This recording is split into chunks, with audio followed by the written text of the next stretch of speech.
Welcome back to Grappling Legacy Lounge. We're here with black belt Zdan from Levels Jiu-Jitsu, right? Yep, Levels. So, we were talking a little bit about, we'll just talk about our match, because that was the funny thing that we were just literally just talking before I hit record. We went against each other. That's how we met. Yeah, It was my very first IBJJF. Was that your first match? My very first match in IBJJF, yeah. Yes, it was it was my first match in IBJJF. Yep. That's right. So I was trying to think of how many people were in our bracket. We had I think it was only like three or four. There was like four. Yeah, three or of us, four. I think. Because I lost, but I had another match. So I had a match to get to you, I think. Right. So you were my second match. I caught a bye the first round, Yeah. which I was not happy about because I hate waiting. Yeah. Especially like competing because and at IBJJF, you're sitting in a bullpen. Right, yeah, and you're staring at each other and it's just awkward. It's very always. awkward. Like competing, I'm always like super nervous until the first engagement, and then after that, it's like, oh, okay, now we're home. Yeah. So waiting that first round is kind of like it's terrible. I hate it. And in a bullpen, like I always feel like, especially at IBJJF, you go into a bullpen and then they bring you out, but like you're sitting there waiting, you're the first one in the bullpen, so then you're waiting longer for your opponent. So those are the worst. Yeah, you're like eyeing like random people, and sometimes you're not even your opponent. That's true, because like I didn't know who I was going against, so I was looking around like sizing people up, trying to figure out who's in my bracket and whatnot. Right. So it was funny. You were mean mugging me. There's a picture. We were just talking about the photo of you mean mugging me. That's like, and my back was to you. I think in the match. It was like during the match. That's hilarious, dude. Yeah, it's funny. Like we were serious white belts back then. It was so white belt. Like we just wrestled for. We did. Like we were on our feet the whole time. Up until like the last minute of the match. Yeah, and then you took me down, and then you were in my close guard, and I reversed it, and in my mind I was like, all right, I just got a reversal, so that's 2 points, but it's not. Right. Totally not. It's just a reversal, which is bogus. No points. Yeah, we ended up. I don't even remember how it ended. I think I was like in your half guard, and then we just kind of sat there for the last 45 seconds. Yeah. It was ridiculous. Yeah, it was ridiculous. Like, I felt like I didn't know anything for jiu-jitsu at that point. It was really just, all right, takedowns, and that was it. Like, we kept going out of bounds. I know we kept, like, almost having, like, shoving matches. We like, wrestled the whole time, and we were fighting for grips and, typical wrestler stuff, trying to push and work inside position and head position. Yep. Yeah.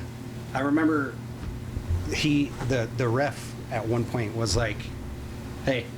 Yeah, like, let's go. Let's do something here. Right. Yeah. Hilarious. What happened in your second match? Because you ended up taking second, I think, right? Yeah, my second match, I ended up pulling guard, right? So one of my initial goals, right, when I decided to do that first tournament was to play my guard, because you have a really good guard game too. So I don't know what it was like at white belt, because I never got that far. But like, your guard game now is really good. We'll talk about that too. It's okay.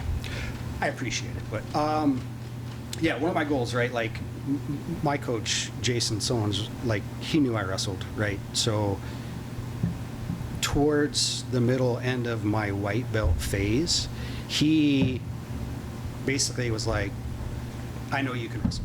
Yeah. I don't want to see you wrestle. I don't care about your wrestling. I want to see you do jiu-jitsu. So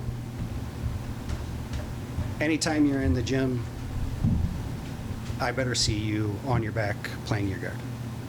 So one of my goals in that tournament was like, I don't care if I win, I don't care if I lose. I want to be able to get to my guard and work my game. Yeah. So the second match, I ended up pulling guard. I think I got a couple of vantage points. I maybe got one sweep, but I never really finished the sweep. Yeah. Right? Like, I would get 90% there, and then I'd end up back on my back. I'd get 90% there, end up back on my back. So I think I ended up losing by an advantage, maybe a point. That's bogus too. I hate losing by an advantage, but I would rather. Yeah, I mean, I would rather. Do you remember who it was? I have no idea, and I've never seen the guy ever again, so I don't even know. I was thinking back about that too. Like, because a lot of times, like I sign up for tournaments and I see the same people over and over. But after our match, I didn't see you until we were blue belts and at an open mat. Yeah. I mean, I did. I competed, well, so I broke my ankle 8 months before Oh, really? that Before tournament. IBJJF? Mhm. Wow. So, like, I was just coming back off of that. And then, yeah, I competed 2 or 3 times at blue belt. And then at purple belt, I competed, I think, 2 or 3 times as well. IBJJF. Yeah, all IBJJF? Yeah, all IBJJF. All in the gi too, right? All in the gi. I mean, I did tap cancer out and, Yeah. you know, grappling Did you games, really? those kinds of things. Yeah. I don't remember. When did you do tap cancer out? Blue belt and purple belt. Really? I did it with my son both times, yeah. No kidding. I don't think did. I had to have seen you there. I mean, me and Mike did it. Well, the tap cancer out that I did at purple belt, you were actually in one of, that's when they were trying to do like the pro matches or whatever like that. Yeah, I was in the showcase. So you were in a showcase Yeah. match, so I don't think I Okay. saw you there. That, but, that would explain that. Because I don't compete at a lot of them, but I manage a lot of those tournaments, you know? Right. Yeah. That's so cool. I'm glad you did those. Yeah, I And mean, so your son did them too? yeah. And Yeah, how did he do? He did okay. Like my son, I love him to death, right? He could be really, really amazing at Yeah. jiu-jitsu. If he really stuck it out. He hasn't, right? Like, he Off and stopped on. training basically when he got into high school, so 3-4 years ago. Yeah. 3 years ago. Does he wrestle at all or anything? He doesn't wrestle, he doesn't do any other sports, but he does band, right? So Okay. he plays trombone, he plays baritone, he does marching band, he does jazz band, he does all that kind That of takes stuff. a So- lot of time too. Yeah, and he's super passionate about it. I Yeah. always tell my kids, like, find something you're passionate about. Yeah. When you find something you're passionate about, go do it, Yeah. right? Yeah. I made both my kids do jiu-jitsu just to be able to, like, protect themselves, mhm. right? Self-defense. And I always told them, if it's not your thing, I'm not going to force you to do it. Yeah. But you're not going to sit at home and play video games all day either. Yeah. So Right. find something. That's kind of how I am with them. Like, I enjoy that they do it and they like it because we can like meet common ground there, you know? Right. Because I enjoy it and like it, obviously. Right. So I think that's great. But I always feel like I don't want to push them into it and push them away from it. So if it's not your thing, maybe it's not your thing. Let's find something else. Yeah, I mean, I even had the same conversation. Like, I know you teach kids too, right? So, Mhm. like, I've had that same conversation with parents. Like, hey, Yeah. Oh yeah. stop forcing him Yeah. or her, right? Right. They're not into it. Yeah. Take them somewhere else. Have them try something different. That is the worst, having a kid in a class that doesn't want to be there, and you could tell the parents are just, hey, I'm bringing them because they need to be here. No, they don't need to be here. There's other things that they could do. Right. You know, Yeah, find something find that something they like. about. Yeah. No, I think that's a great mindset to have, especially kids and burnout. Like, the sport's hard, you know. So Absolutely. I think like wrestling is really hard, and I think jiu-jitsu is hard, especially if, like, getting started, you're constantly getting beat up. Mhm. Like, when you first started doing jiu-jitsu, were you good at it? No, it's terrible. You wrestled first, right? I wrestled first, yeah. When you first started wrestling, were you good at it? No, it was terrible. Yeah. Yeah, you just get your butt kicked. You get your butt kicked. you take your lickings, and then eventually, if you stick with it and you're really passionate about it, it turns, you know. But, Absolutely. I mean, I think there's a big misconception in jiu-jitsu, like, oh, just show up, just show up, just show up. Yeah, it's not Yes, just that's that. part of it. But to me, like, that's early on. Mhm. That's white belt phase. Like, yeah, just show up. Don't expect anything of yourself. Right. You're going to get smashed. Yeah. The upper belts are going to take out their frustrations on you, Yeah. right? Like, learn to defend yourself. learn to just be there and learn to defend yourself, right? Pick up a move or two, pick people's brains. But past that, like, once you start getting the blue belt, purple belt, the upper belts, like, yeah, Yeah. start figuring Start out what figuring you're out. good at. Start Yeah. figuring out, like, what you're not good at. Right. You should know, by the time you're a purple belt, you should know what your game plan is and what you're Absolutely. really good at. Like, if you're good at a guard, you should know that guard. Right. Like, and all the options around that, right? Mhm. And you should know your weaknesses. And that's not to say you shouldn't work on those, but you know your strengths and work towards your strengths. Absolutely. So how old were you when you started wrestling? I'm assuming wrestling was first. Yes, wrestling was first. I played baseball first. I started playing baseball when I was 4. Okay. Right, so like that's what I wanted to be when I grew up. I wanted to be a professional baseball player. Right. I feel like at some point, especially guys our age, I feel like little kids, that was the thing. Because I wanted to be a baseball player too. Yeah. And I was not very good at baseball. So I was really good at baseball. I was just really, really small. yeah. Really, really small. So, like, I was always playing that catch up, right? My arm was never as strong as kids my age, Yeah. things like that. But I was really good at, like, middle infield. So I played shortstop and I played second base because I was really good with range. I could get a ball anywhere, right? Later years, I started catching. But again, my arm was weak, so Yeah. that didn't last until I got to junior high. Then I started playing outfield. So, like, I can play anywhere on the ball diamond, but yeah, I was never able to get to that, like, next level. You know what I mean? That So- black belt level. So like by high school, were you just not playing at all? High school, I played 1 year of high school ball my freshman year. We won state, and then at that point, I was like, okay, I got to pick what I'm going to do. It's either I'm going to go all in on baseball or I'm going to go all in on wrestling. So I chose wrestling, and that's what I did. Were you wrestling in middle school too, or? Yeah, I started wrestling actually when I happened into wrestling, right? I started wrestling when I was 8. Oh wow. Where did so- you wrestle at? In Iowa. In Iowa. Mhm. That's where you're from, Iowa? I'm from Nebraska. Okay, Okay. so the first half of my life, all the way up until I was like 7, 8 years old, I lived in Omaha, Nebraska. Wow. Then we moved to my dad's hometown, which is called Carter Lake. It's in Iowa. It's considered Iowa, but it's actually on the Nebraska side of the border. Okay. If you ever want to spend 15 minutes, look it up. There's like a really good YouTube video about it, about how the river changed and they didn't want to fight for the land. It's Yeah. crazy. Yeah. Anyway, so it's considered Iowa. So at 8, I moved to Iowa. I basically grew up there for the rest of my life. In the summertime, when I wasn't playing ball and stuff like that, and in the fall and in winter, I would go to the boys club. So we would ride our bikes. Yeah. We'd go to the boys club. I was hanging out in the boys club, and I happened to be there one night playing pool, and there And was you're a 8? Yeah. Playing pool? Oh yeah, I love the pool.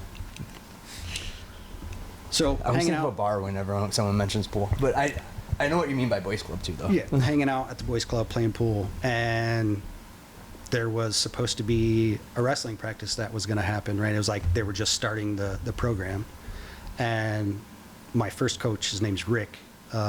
He saw me out there farting around playing pool, and he's like, "Hey, get in here," because nobody else was in there. He's like, "Get in here."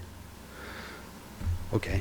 All right. So then he grabbed me, and he started showing me stuff, and then from there it was like me and one other kid, and I stayed wrestling with the boys club program. Again, it was just me and one other kid. Yeah. Until the other kid quit, and then when he quit, we linked up. There's like a big program in Iowa. It's the Panthers. They're USAA club. Yeah. Yeah. So I started training with the Panthers, and yeah, I was doing that 3-4 times a week. Did they have tournaments and stuff? Yeah. Yeah. Yeah. Did you, so when you were 8, did you compete? I think I maybe trained for a year or so. Yeah, and then like started? before I started actually competing. And then the first time I competed, like I actually did really, really well, and I was like, oh, this is something I'm really good at, and Yeah. it's something for me to do, between baseball and everything else. I wasn't terribly good at. Yeah, because back then it was really just a winter sport. Yeah, it was folk style. Right. You didn't have freestyle and Greco and Right. all that kind of stuff, right? Right. So See, that's what I keep telling you. It used to be just winter. that was it. Yeah. Now it's all the From time. September until March. Yeah. Yeah, and then you're off. Yeah, and Yeah. then It's not like that now. yeah. Yeah, now it's all year round. But yeah, so I ended up competing a couple times and realized, oh crap, I'm actually pretty decent at this. And then got real serious about it. I wrestled all the way through middle school, junior high. Did they all the have way through state high series? school. Like, Yeah. like you know how we have Illinois Kids Wrestling Federation, the IKWF? Mhm. Did they have that in Iowa or something similar? No, it was all USAA. It was just USA. It was all USAA, so like every tournament was a USAA tournament. I think they might have had, like later years, they might have started doing like Iowa-based Yeah. wrestling tournaments, but USAA like was the big thing back then. Yeah. Right. So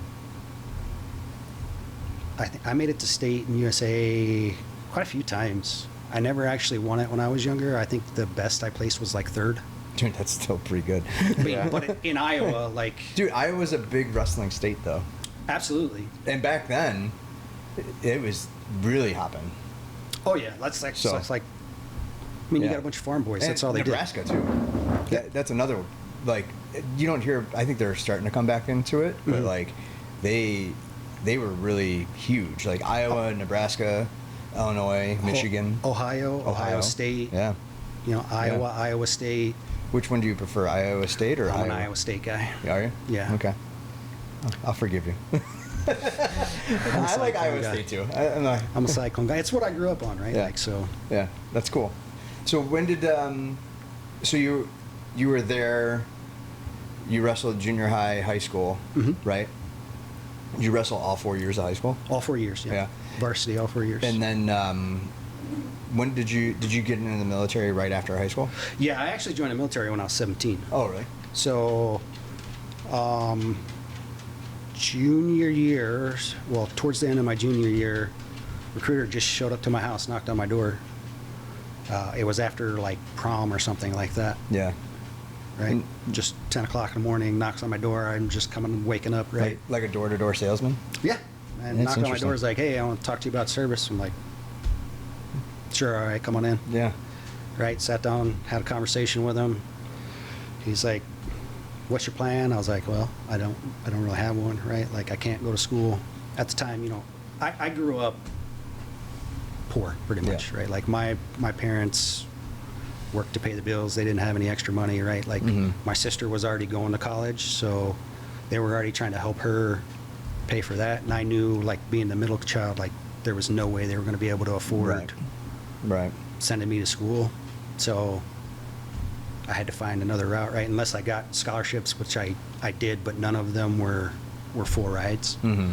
So, Were the scholarships in like wrestling or something? oh yeah, for wrestling, yeah, Iowa State, UNL. Really? I think I had a partial ride for Ohio State at the time. I feel like those were always hard to get. Like I never got any. Of course, I didn't really wrestle my senior year, but like I never got anything for college. I wasn't even like really considered until my senior year. Yeah. Like, my junior year, I made state, but then I training for state. I ended up dislocating my shoulder, and I had to go through like 6 months of rehab. Yeah. Yeah, to get everything. Yeah, Did you tear a labrum or anything? Yeah, I don't remember exactly what it was, but I remember being in a sling for like 3 months, Yeah. and then I had to do PT for another 3 months. It was terrible. The worst Yeah. time of my I feel, life. I just feel like the shoulder is always a common wrestling, grappling injury. You Yeah, know? I mean, you get dumped on your head. Yeah. Right. That's it. But yeah, then my senior year, you know, I was ranked third in the state, I think, or second in the state, and you know, wrestled my butt off, and a bunch of schools noticed me. I had decent grades already, so Yeah. like the end of my senior year, they were like, "Hey, Hey, come on over. come on over." But you had already committed to the military. At that point, I had already committed, right? I could have graduated halfway through my senior year, Mhm. like I had all my credits and all that kind of stuff. Yeah. But I ended up kind of understanding my situation. I knew myself, right? I knew I wasn't going to go to school Yeah. and focus on studies and be able to wrestle and Yeah. work at the same time. So I committed to the Army. I took the ASVAB. I think I got like a 126 out of like 130 or 140, whatever the top score is. And Yeah. they were pretty much like, hey, pick a job and you can do it. Funny enough, actually, my initial contract was to play saxophone in the band. Oh, really? Yeah. For the Army? Yeah, for the Army. Did you play in band at high school? I did. Yeah? I did. I started playing saxophone when I was in 3rd grade. Really? Yeah. That's cool. 3rd grade all the way through my freshman year in high school. There was a point in time where I was looking at the saxophone. Like, Yeah. I always thought, like, if I was going to get in a band, like, what is the cool instrument? And I thought, okay, it's got to be a saxophone. Because they didn't have, there was no guitar, there was no drums or Right. anything like that. So I'm like, I'm not going to play this big tuba thing. There's no way. I'm short, and I don't want to have anything around me. Right. So, but the saxophone, I was like, that is cool. It sounds cool. It has some cool tones, and yeah. Yeah, I wanted to play drums when I initially, they did a little tryout thing, Yeah. and they could try all the instruments or whatever, Yeah. and the band teacher was like, Whichever one you're a the best woodwind at. guy. Like, you're really good at saxophone, Yeah. so try that. He was in band for All just in middle school, right? Yeah, all middle school. And you did What'd you play? percussion. Percussion. Yeah. Yeah, I remember him going through the tests for Yeah. and stuff. It was like, which instruments you want to play, and then I said my instruments, and they maybe do certain drills based on the instruments, and then they're like, all right, you're the best at percussion, so you're gonna do that one. I'm like, okay. Good for you, dude. Yeah. Yeah. It's a good Matter time. of fact, my brother he's in a band. He sings for a band, and good. when Gabe got into percussion, he had an extra drum kit. So he's like, if you want it, I'll sell it to you for like $100. And I was like, yeah, sure. Heck yeah. So now he's got a drum kit upstairs that's like collecting dust because he doesn't play as much Yeah. anymore. Play it, man. Yeah. So- Well, I played it, and then he's like, Gabe, shut up, I'm working. Well, yeah, it's all timing because I work from home at times, and then when you're on a conference call for a corporation, Yeah, you can't have someone playing cymbals splashing in the background. Right. Yeah. It doesn't go well. That's So- hilarious. And then my daughter, she's actually starting to do percussions too. Nice. So she's doing band. Quiet which- mats. Go to any music store. They have like little rubber mats that Yeah, you can it's put like on all the the prac- snares and the Yeah, toms. yeah. to dampen it, yeah. Yeah. I thought about that. That's Or coming. practice pads. That's coming Yeah. because if I can't afford to soundproof their rooms. Right? I'm waiting for my kids to leave, right? So then I'll Yeah. put all my toys back in there. Yeah, exactly. So that's awesome. So that kind of explains that tattoo. Yeah, I play. I was wondering about like every time we were rolling, I'm like admiring your tattoos while I'm trying not to be choked out by you. Yeah, I started playing music. Like I said, 3rd grade, I started playing saxophone. I played all the way through my freshman year, and then I shifted my focus over to wrestling. I ran Mhm. cross country and stuff like that. But then when I was in the service, buddy of mine, he's passed now, but he started wanting to play guitar. He bought a guitar, like, a little Squire Yeah. Fender kit or whatever, and got super angry at it because he couldn't Just figure it frustrating? out. Yeah, so he walked out of his barracks room one day and went to go throw it down the hallway, and I was like, whoa, whoa, whoa, whoa, hey, buddy. I was like, Crease Dog, what are you doing, man? He's like, oh, this stupid guitar, blah, blah, blah, blah. I'm like, dude, I'll take it from you. He's like, you can have it, take it. And then I just started Start playing it? Yeah, just started figuring it out. Well, I feel like, I feel like once you learn one instrument, learning another one's not as hard, right? It depends, but yeah, because you know the generalized idea of what you need to do to, you're not blind to it, right? Right. So you you know how to learn at that point. I guess is My the way I would put it. our first jiu-jitsu coach, Brian Bishop, would always say I know that Brian. musicians are probably the easiest people to teach grappling to, because they're used to practicing and doing things over and over and over again, and grappling is very much like that. In order to get good at it, you just do it over and over and over again. You do the same move over and over and over again, and you don't get tired of doing it. You just know that you have to. Yeah, you go into a state for me, playing guitar, I would do things especially when I was single, I would turn the TV on Mm-hmm. and I would pick 2 chords. Yeah. Yeah, and just go over and over and over. right? Hours and hours, and it became it's like drilling in jiu-jitsu, Yeah. right? Except you have a partner you're drilling with Right. in jiu-jitsu, right? But hours and hours and hours to the point where it was mindness. Yeah. or mindless, right? Yeah. Like, so I would just sit down, and the first thing I would do was pick up muscle my guitar. memory. Yeah, Yeah, just like grappling. yeah. So- And then before you know it, you're Yeah. You know. How's your ear to music? Like, can you like I- listen to something and then go and back and play it? with guitar. I don't know how to read guitar music. Yeah. If you put a staff in front of me for guitar, I wouldn't be You able wouldn't to know. tell you what Yeah. was what. I play everything by ear. So Yeah. like I can listen to a song and go, oh, that sounds like a D, right? That's a D minor. That's a C. Oh, Yeah. right. And then I can noodle it out and go, oh yeah, it is a D. All right. It sounds like he's going to a B flat or an A. That's awesome.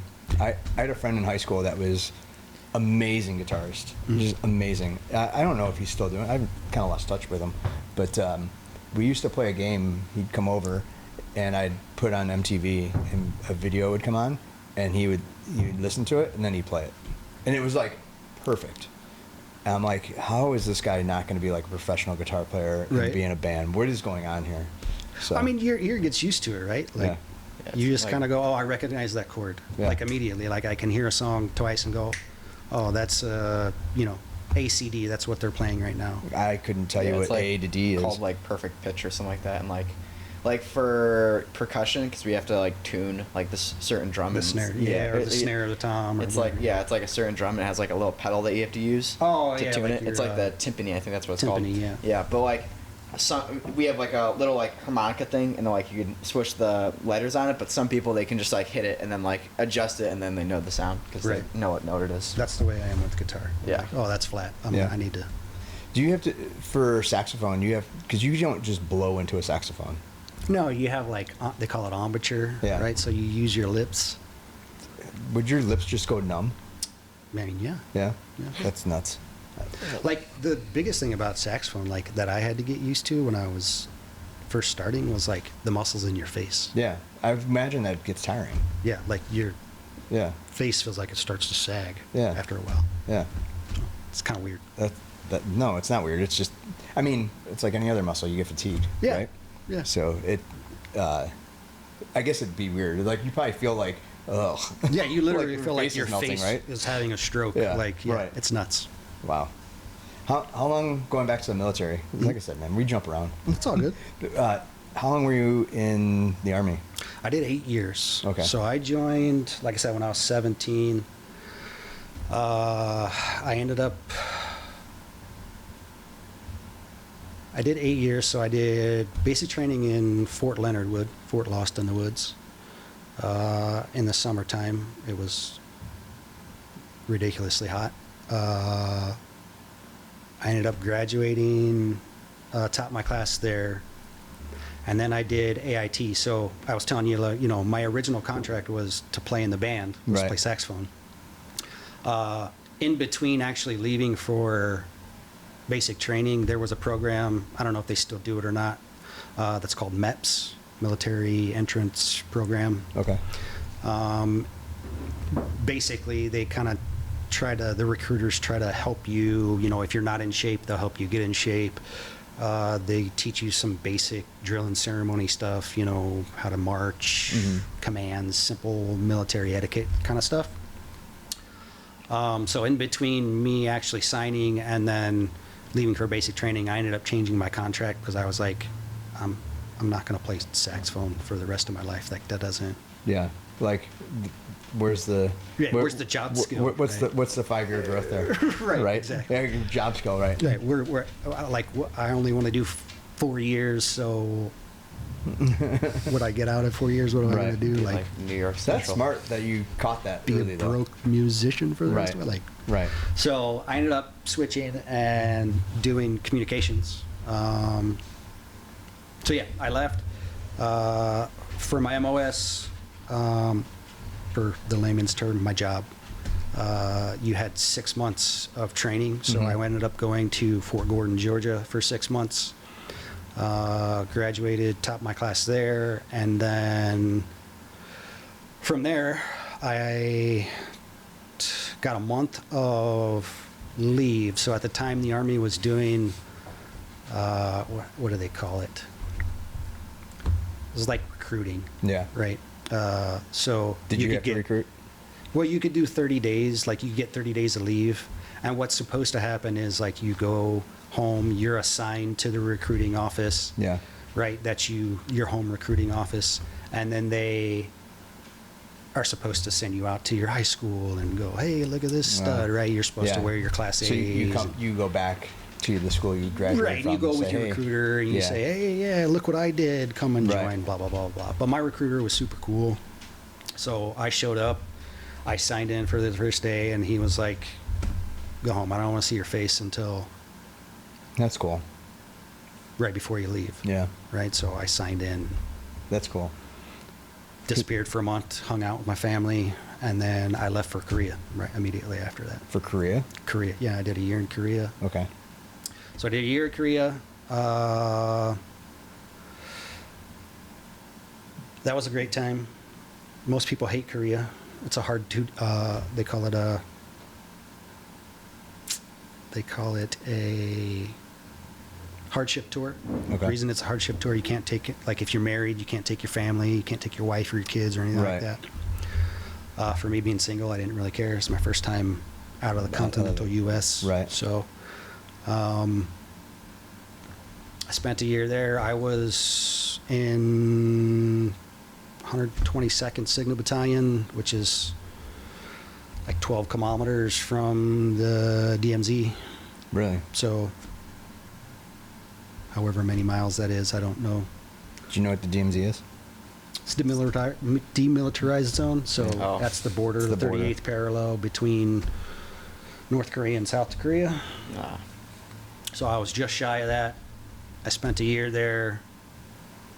A buddy of mine was married to a Korean girl, so I like got to go out and like my big thing was like experiencing the culture. Yeah. And I would go to Buddhist temples and go to traditional Korean dinners Yeah. and like Kinda with her just explore family. the- Yeah, learn I the learned as land. much as I could and like immersed myself in the culture. I loved it. That's awesome. I came back. I got stationed in Kansas. That's a big difference. Yeah. Talk about a cultural change. Right? Yeah, so like So 18 you went right from Korea to Kansas? from Korea to Kansas. Right, I spent 2 years in Kansas. I did a short stint in Bosnia That's because a I was big difference too. dumb and volunteered to do that. Did you do any combative training? No, so I'll tell you a combative story here in a minute. But no, there was no combatives in my unit Yeah. or on my post at the time. Like combatives was like just starting. Yeah. So my cousin is a old school 90s black belt Okay. in jiu-jitsu. Okay. He is actually one of the founding people to start combatives Oh, really? in the Army. So like Okay. he was like one of the first. So like he brought it in. Yes, he helped design it Yeah. and Okay. because he was in the service too. So yeah, he helped like organize the program, put all the curriculum together and stuff like that. So like when I was in, it was just getting off the ground. Yeah. So you really didn't, Yeah. like it was unheard of at that Yeah, time. that was probably around. I mean, UFC came out in '93, right? This I got to Kansas in the end of 99, 2000. So Yeah. So okay, we're deep. We're not deep into it, but we're early stages. Right. Yeah. Okay. So, so yeah, stationed in Korea for 2 years. That's where I met my wife, Okay. actually. You met her in Korea? No, I met her in Kansas. Okay, I thought you said Korea. That's what No, I said. yeah, I met her in Kansas. I was stationed in Kansas for 2 years. Yeah, then I was planning on getting out. Yeah. I actually had a job already. I was 30 days from going to work a civilian job. I had gotten a job in Kansas City. Mm-hmm. I was actually headed to sign my job, the contract for my job, and then immediately sign for an apartment that I had found in Kansas City. And then I got a call from my first sergeant. He was like the lead NCO of your unit. Yeah. Right. And he says, hey, Sergeant Zdan, I need you to gather everybody up, get them into formation in a motor pool for a mandatory briefing. So all 130 of us. You had to get all 130 people? Yeah, we had to. And there wasn't like group texting in 1999. No. So No, it was like. how complicated is that? I mean, you're all in the same barracks, Oh, okay. so you're like. Okay. So it's not like everyone was like kind of like Scattered. dispersed. Yeah, you basically Okay. like everybody in my platoon. Hey, get your Yeah. butts up. Let's go. Okay. Get outside. Mandatory. Put your uniform on, like because it was like a, Friday morning Yeah. or whatever. And then you pass the word up to the other platoons that are in my case, on the floors above us. Yeah. We ended up all getting information out in the unit parking lot, and they were like, all right, everybody, getting your POVs, head down to this building. So we all convoyed down to the building, and it ended up being a recruitment briefing for White House Communications. Oh, wow. Wow. So when the first sergeant initially called me, I was like, hey, Top, like, I'm supposed to be driving, like, I leave in 20 minutes to go drive to Kansas City. Like, Right. And he's like, no, this isn't optional. Like, Everyone had to be there. No matter. this is 100% accountability. And you were getting ready to go to Kansas for your job. Yeah, I was getting ready to go sign my contracts and stuff. Like, because, like, you have, when you're getting out, when you're ETSing, they call it, Uh-huh. they give you, like, 30 days or whatever, 60 days to, like, go turn in all your gear and, like, you got to go around and get medical taken care of and all this kind of stuff. Part of that, right, they give you, like, your last 30 days to kind of, like, go find a job, go do your yeah. resume, go do this, go do that. So Get I everything in order. Yeah, I was all in the middle of that whole process. So when he called me, I was like, Top, I'm supposed to be going to Kansas City. He's like, no, Change of plans. change plans. Call him and tell him you'll come on Monday. I was like, okay. How did they take that? Like the job? I mean, they were cool with it. I just Yeah. called them and said, hey, I got a mandatory thing. Like, they're like, no, you're in the service. So we get it. They You get got to it. do what you got to do. That's cool. Anyway, so we go down to this indiscreet building. It's White House recruiting. They give you like this questionnaire. It's like 200 questions. Yeah. And they tell you, okay, this is what we're doing. And they haven't told us like, okay, hey, this is a White House recruiting thing. They just tell you, you need to fill out this questionnaire. Once you fill out the questionnaire, depending on how you answer and where you score with this questionnaire, like we'll call certain people back. If you make it to a second interview, then you'll do like a face-to-face with a panel, and then we'll tell you what it's all about at that point. So you had no idea really what? Nothing. Just That's crazy. here's get everybody together, get in the same room, fill out this questionnaire. Here's pencil. Here's And the- everyone had the same questionnaire.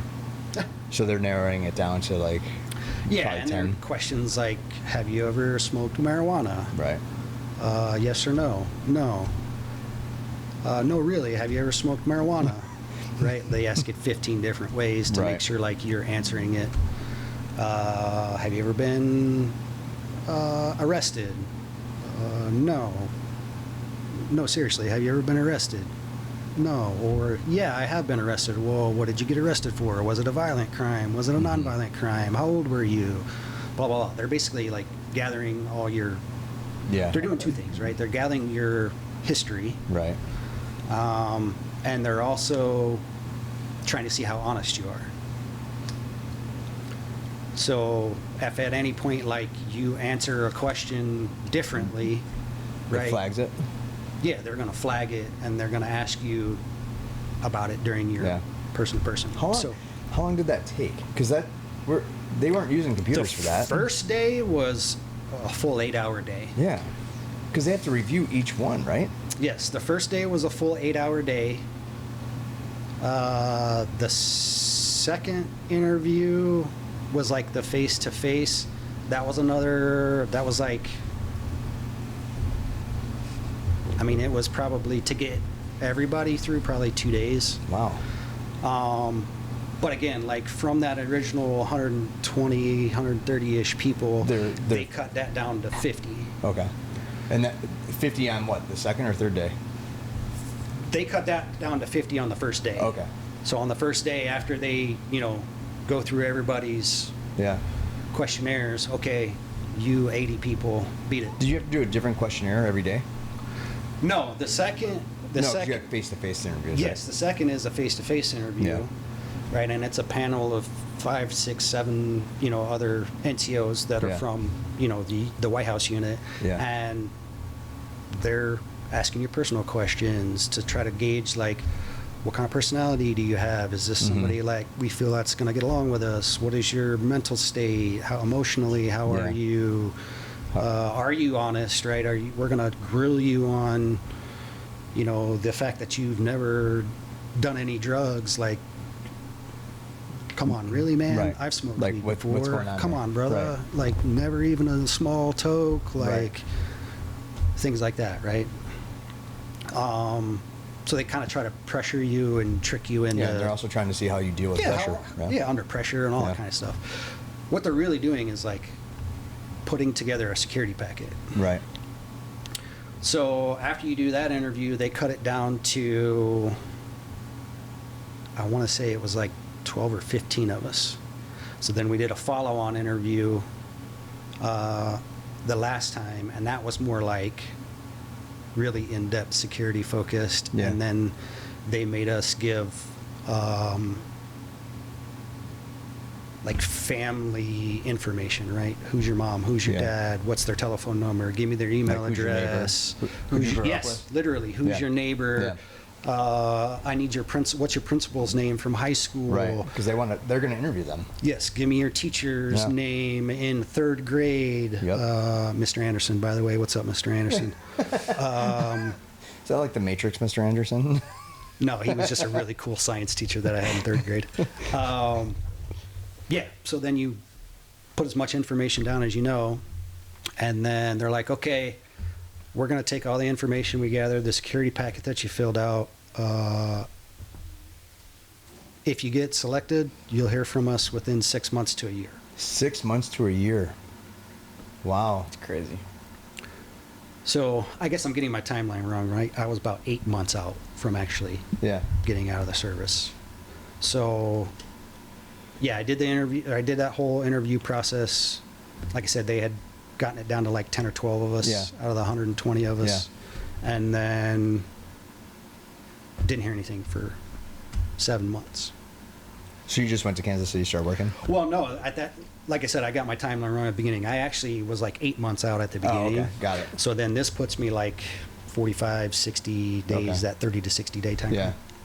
So then I'm actually going to sign a contract, Yeah. get my apartment, and the first sergeant called me again, and he's like, "Hey, Sergeant Zdan, I need you to come to the commander's office," which typically is never a good thing. Good thing. Yeah, I was right? going to say, that sounds like going to the principal's office. You're in deep shit. Yeah, much worse. It would be like the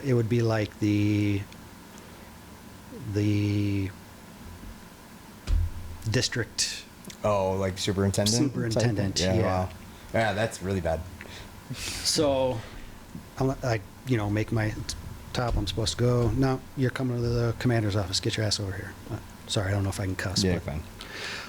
So, Roger. So I go over there. I go into this commander's office. It's my platoon sergeant, first sergeant, the sergeant major of our battalion, the battalion recruiting master sergeant, my commander, the battalion commander, and then a phone.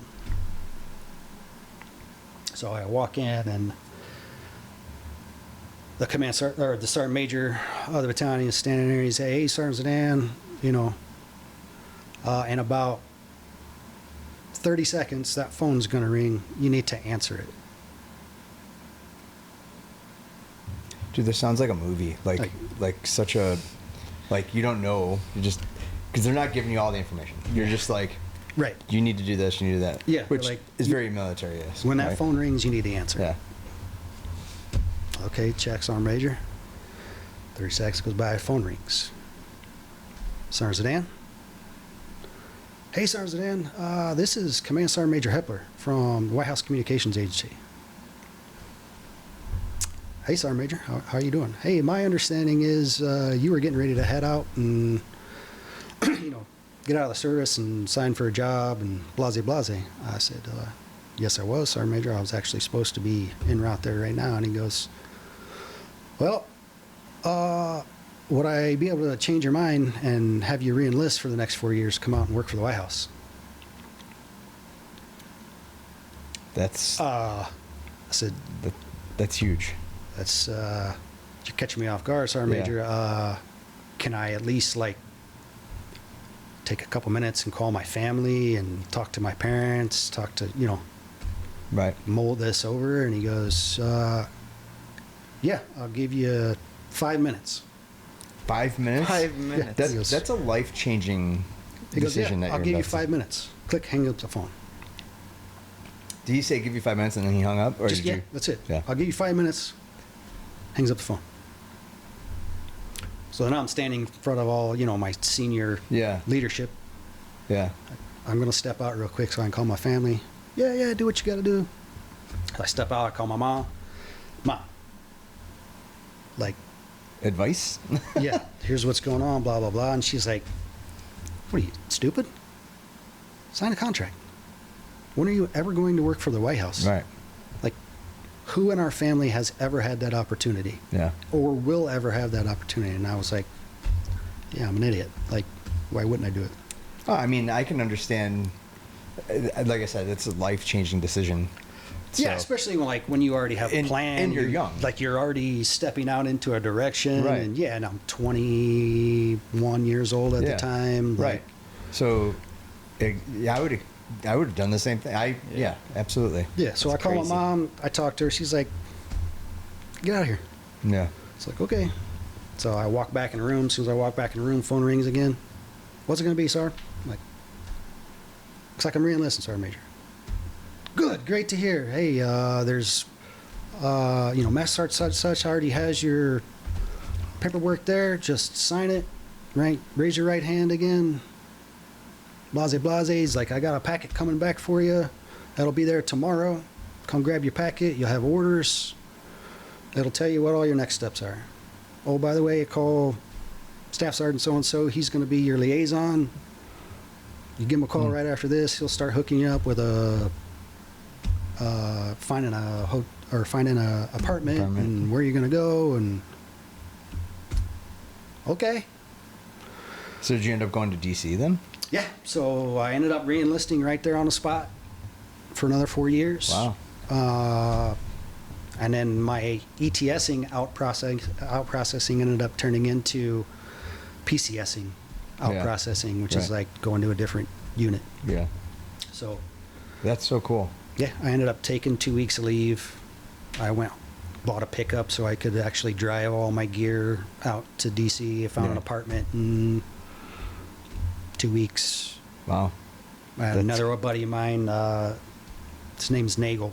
We ended up being like 2 of 3 of us that actually made it through the entire security process and got So selected. They narrowed it down. How many? 130-ish Down to 2. down to 3. That's crazy. Yeah. That's 1%. Yeah. So Yeah. 1% of the entire, I can't even say the entire army, right? Or military branch. Right. 1% of the Signal Corps, which was like my job. Right. So 1% of the entire communications group in all of the army. Yeah. That's insane. So 1% Good for of my you. entire unit. Good for you. Right. So yeah, I ended up going out to DC. I actually got to DC right after 9/11. So Oh man, Wow. like Yeah, that's crazy. that's nuts. 9/11, I was in the middle of out processing from Fort Riley, and 9/11 happened, and I got to DC end of September, October. Wow. So like Pentagon was still Yeah, smoking. smoking, yeah. Yeah. Yeah. So that's when I got to DC.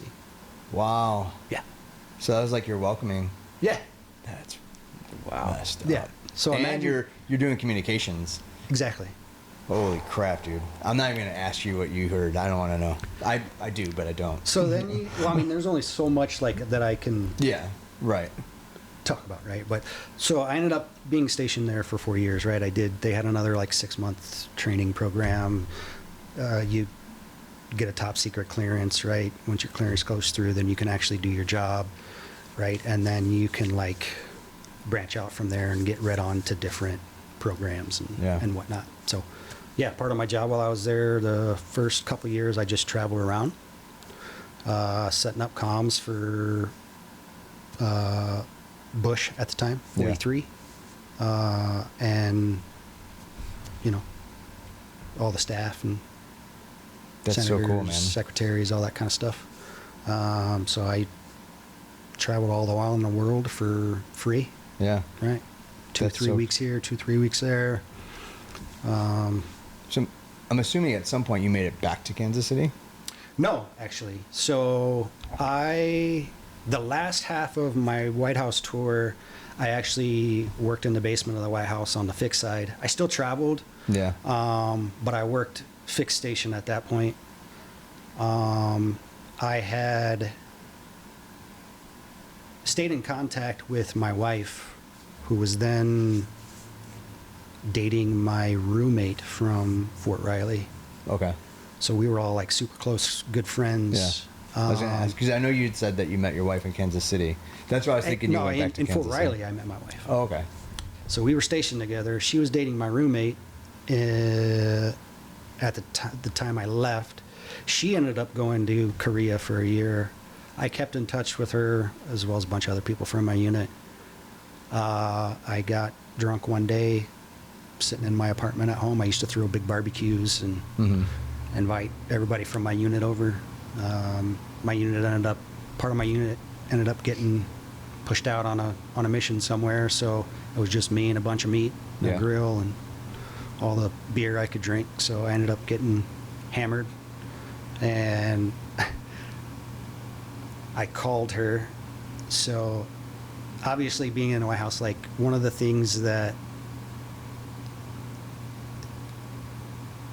mottos that they have is anybody, anywhere, anytime. Yeah. Right. So, and what they mean by that is if the boss calls, the president calls and says, I want to talk to Bill Cosby.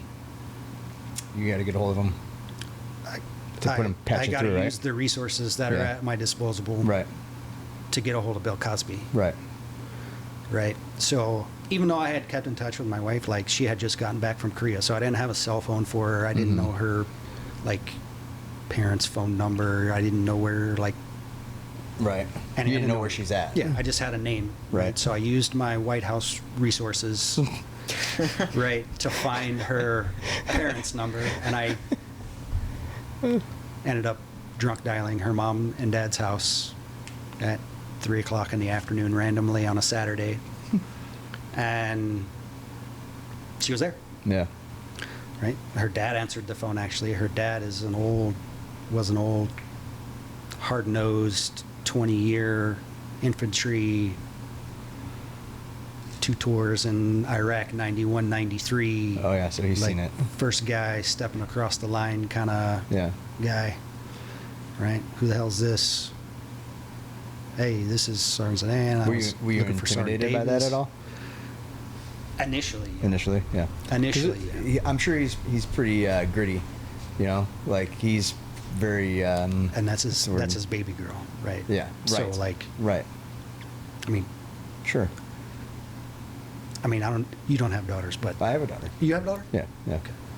So you know what it's Oh like. yeah. Oh yeah. Like you're. Yeah, you're protective. Yeah. So yeah, initially, right? Hey, professional, right? Clean up my act. Mm-hmm. Yeah, I'm looking for Sergeant Davis. Blah blah blah. Tell her it's Sergeant Zdan. Check. Let me grab her. So he goes and grabbed her. We start talking. So then the last 2 years we were dating long distance, and got to a point where I was a year out from getting out of the service. I had made the promotion list for staff sergeant. Mm-hmm. But in order to do so, I had to re-enlist. Yeah. Right. This is the Army's game. Right. Right. They're always going to dangle. Keep coming back down. Yeah, they're going to Here's dangle a little carrot Yeah. in front of you to try to keep you. So I called her, and I said, "Hey, what are we doing? Are we doing the White House picket fence, dogs and a baby thing, or are we doing the Army shoot, move, communicate, Right. you chase me around the world thing?" And by that time, she had already been in the military between her own service. She did 4 herself, and then her dad did 20. So Right. between the two of them, 24 years. And she was Yeah. like, I don't want to chase you around in the Army, but it's up to you. Like, I'm not going to tell it's you your call. what to do with your life or your career. So I said, screw it, and chose love. Yeah. Yeah. Let's go get that white picket fence. Yeah, and that's what I did. That's So awesome. I went back, told my unit, nope, I'm getting out. And a year later, I was living here in Chicago. Is she out? Was she out here? So her family is I was actually trying to figure out how you ended up in Chicago, of all places. her family is from like Chadwick, Lanark area. Okay. So her mom and dad grew up Chadwick, Lanark. Okay. She actually came back here to go to school because Illinois, if you're a veteran, if you go to a state school, you go to school for free. Right. Which is awesome. Yeah, so she ended up coming back here and basically getting paid to go to school. Yeah. So yeah, she was like, I don't want to go anywhere else. What year Because- was that? When I got here, 2005. 2005. When did you start jiu-jitsu? And why? Ooh. I have a lot of questions to that. Like, So why, where, how? okay, so I originally was introduced to jiu-jitsu. Like I said, my cousin is an old school Right. 90s, early 2000 black belt. So I knew about jiu-jitsu, right, watching UFC 1 and Sure. 2 and 3 and all that kind of stuff. But he was also training at the time. Right, so that would have been like right as I was getting out of high school. And he used to come home and go, hey, check this. Hey, check this out. Yeah, check this out. Let me right? show you And how I can beat you up. slap me in an Americana Yeah. or a Kimura, Yeah. right? And go, that's an Americana, and look, this is why it works. And oh, crap, that's cool as shit, right? Yeah. So like he had already introduced me to it, and then we started watching the UFCs, and I was like, oh yeah, that's like super awesome. It's kind of like Mhm. wrestling, but Mhm. catch wrestling. Right. Then I went to the service. I started boxing. I wrestled while I was in the service for a while too. And then after I got out, you know, obviously being in the service, you have like super, super close friendships. Like Oh, yeah. all my, It's a community of people. it's a family. Yeah. Right. And I come from a broken family, a broken home. So like, I oftentimes tell people like they're my actual family, Family, rather right. than, you know, a lot of my blood family, Right. if you will. Mhm.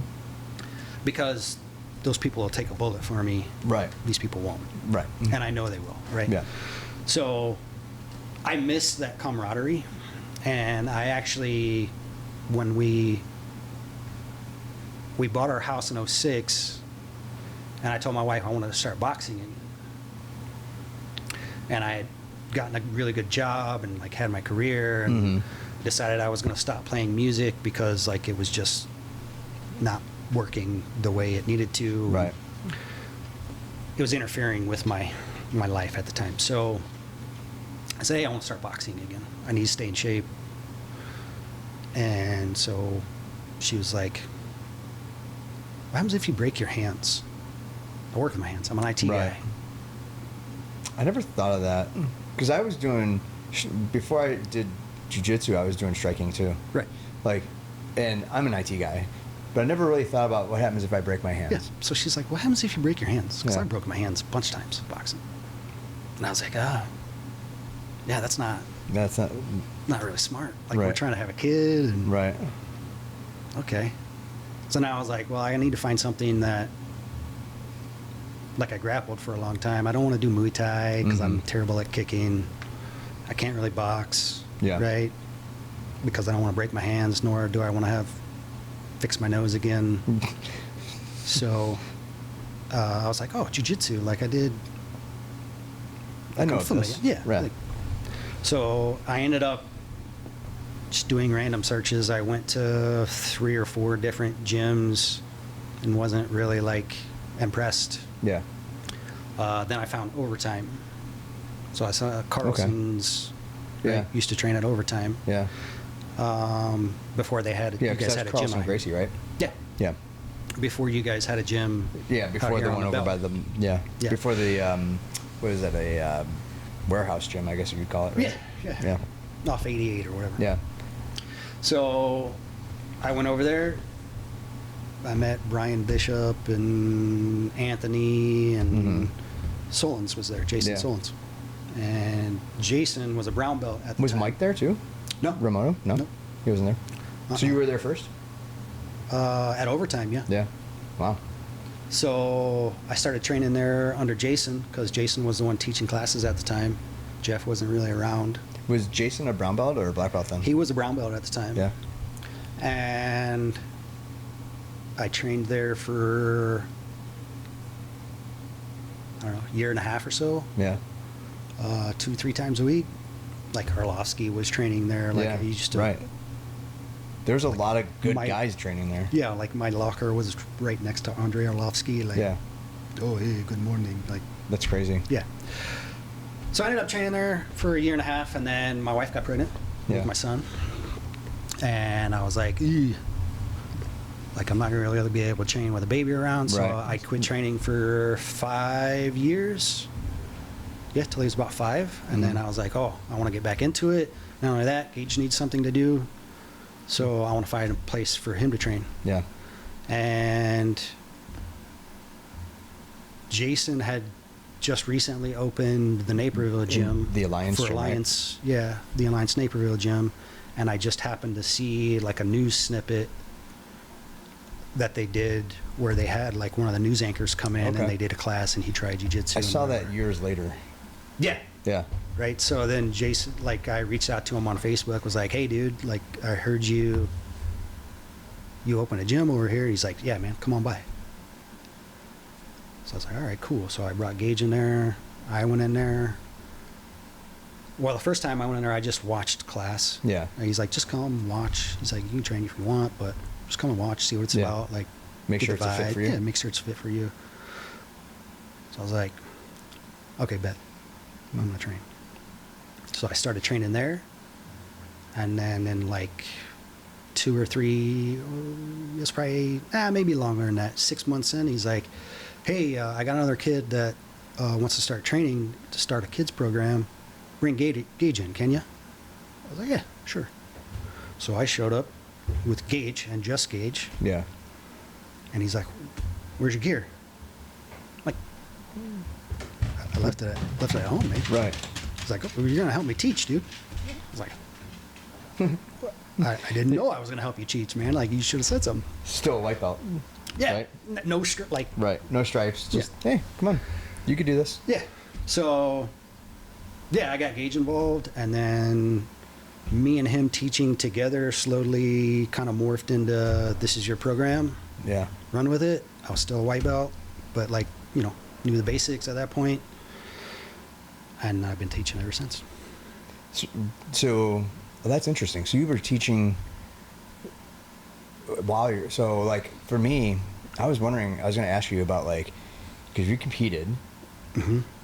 I was going to ask you if you felt like there was a difference like between competition you and teaching you, like if there was a little, 100%. if, like there's a change that you have to do. 100%. Because even now I still struggle with, I think I'm getting used to it now. Like I still want to compete, but yet I want to teach, right? So I always felt like, I think probably I was a brown belt, maybe. Yeah, probably brown belt-ish, where I felt like, okay, I want to start teaching more than competing type thing. But now you get a black belt and I'm like, I want to compete again. Let them teach. I want to compete, Right? you know? Yeah, So- now you want to be selfish, right? Yeah, Like, right. So, and, but- I don't say that in a bad way. But no, like, right. But it's like, it is different trying to have a teaching mindset to like, I need to train my way to get ready for a competition. The two ideals are completely polar opposites of each other, Yeah. in my head anyway. Yeah. Like, I commend Aaron, who you I don't guys know train how with. Aaron does it. I don't know how he does it either. Yeah. I don't understand how he can teach and compete Yeah. at the levels that he competes at. Yeah. Like, it doesn't compute to me. Yeah. I often say like, do you know who Joey Deal is? Mhm. Yeah, I feel like there's black belts, and then there's like the Joey Deals and the Aarons. You know, Yeah. Like I don't know how they do it. It's a different breed of Yeah, black belt. yeah. Yeah. I don't know how they do it. I don't either. I'd love to learn. Like you were asking about like the difference between, you know, competition me and teaching me. Teaching me, the focus isn't on me. Teaching me, it's on what everybody else needs. Yeah. Right. Like It's your students. Yeah, selflessly. Yeah. This isn't about me. It's This not is about what you. do you need? What do you need? It's like knowledge sharing, and you want to make sure, hey, this is your goal. I want to make sure you get to that goal. yes. You know, I want you to achieve whatever goals that you Yeah. need to achieve. Tell me what those goals are, and that's where we'll focus. Yeah. Competition me is screw everybody else. Yeah. I go into like wrestling kind of grind mode. Yeah. Bring all the smoke every round. Come beat the crap out of me. Take Right. advantage of the holes in my game. Push me where I'm good at things to make me better. Where I'm bad at things, take advantage of them so I can become better there. Like Right. I get in the tunnel and Yeah. nobody else. Yeah, tunnel is a great way to put that, right?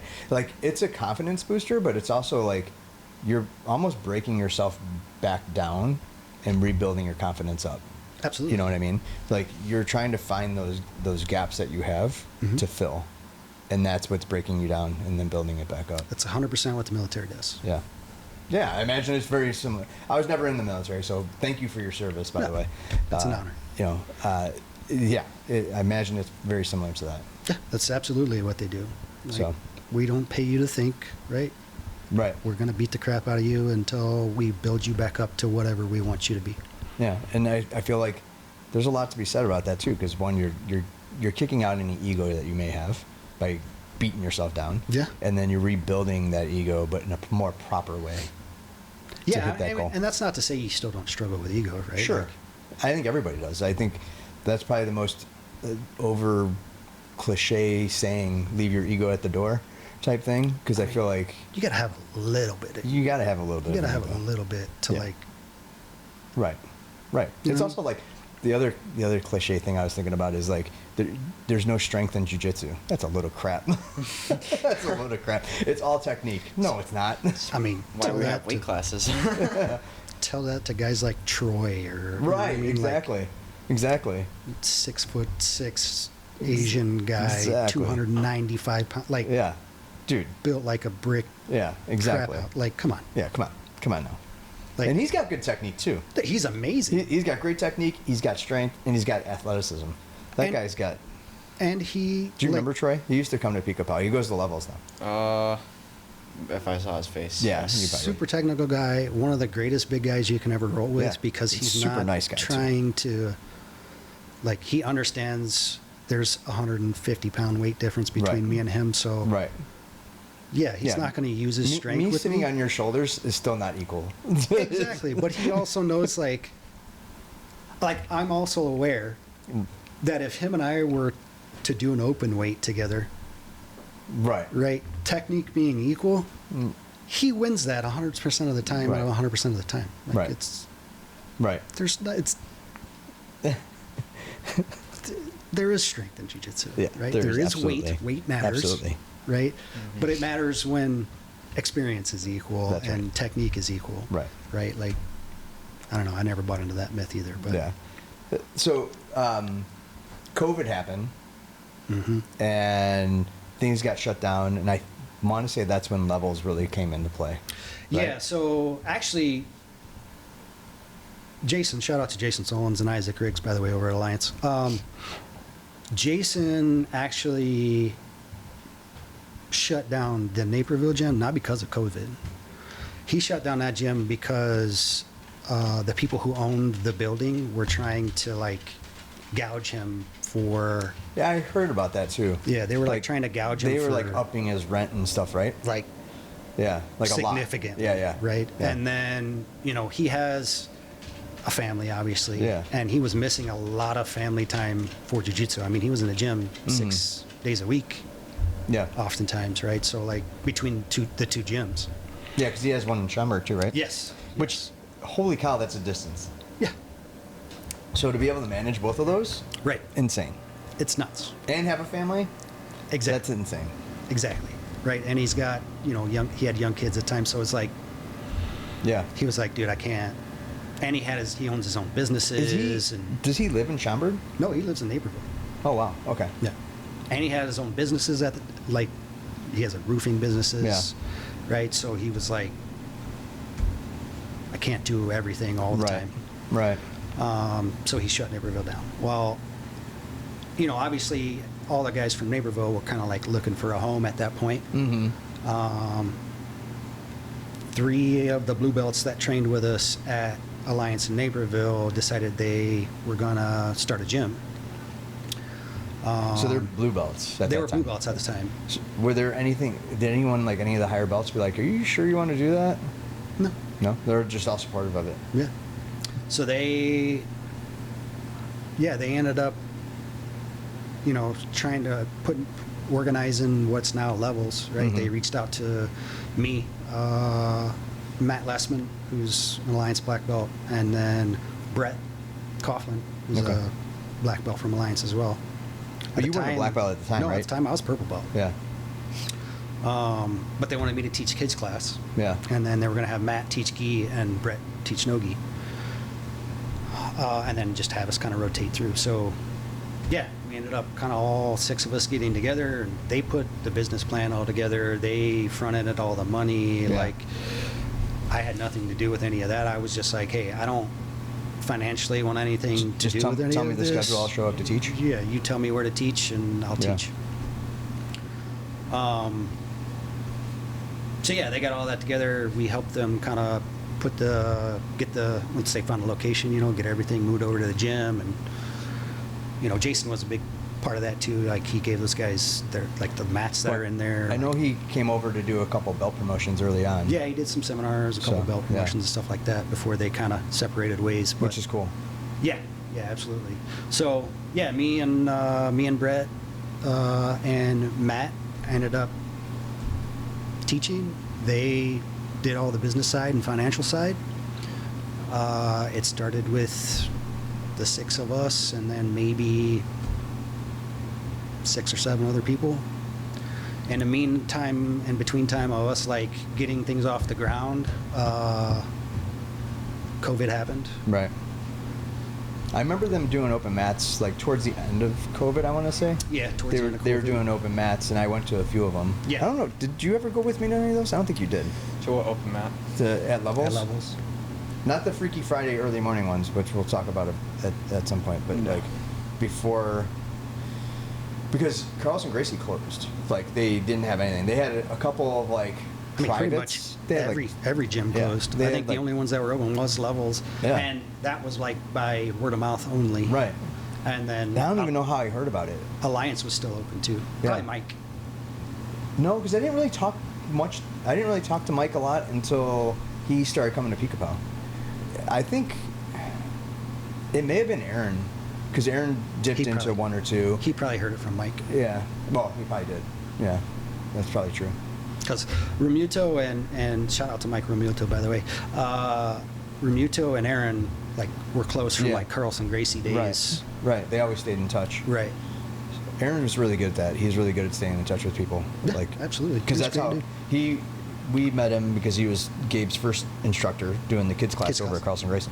And then he left to go do Carlson Gracie downtown with Fiona Brothers. Mhm.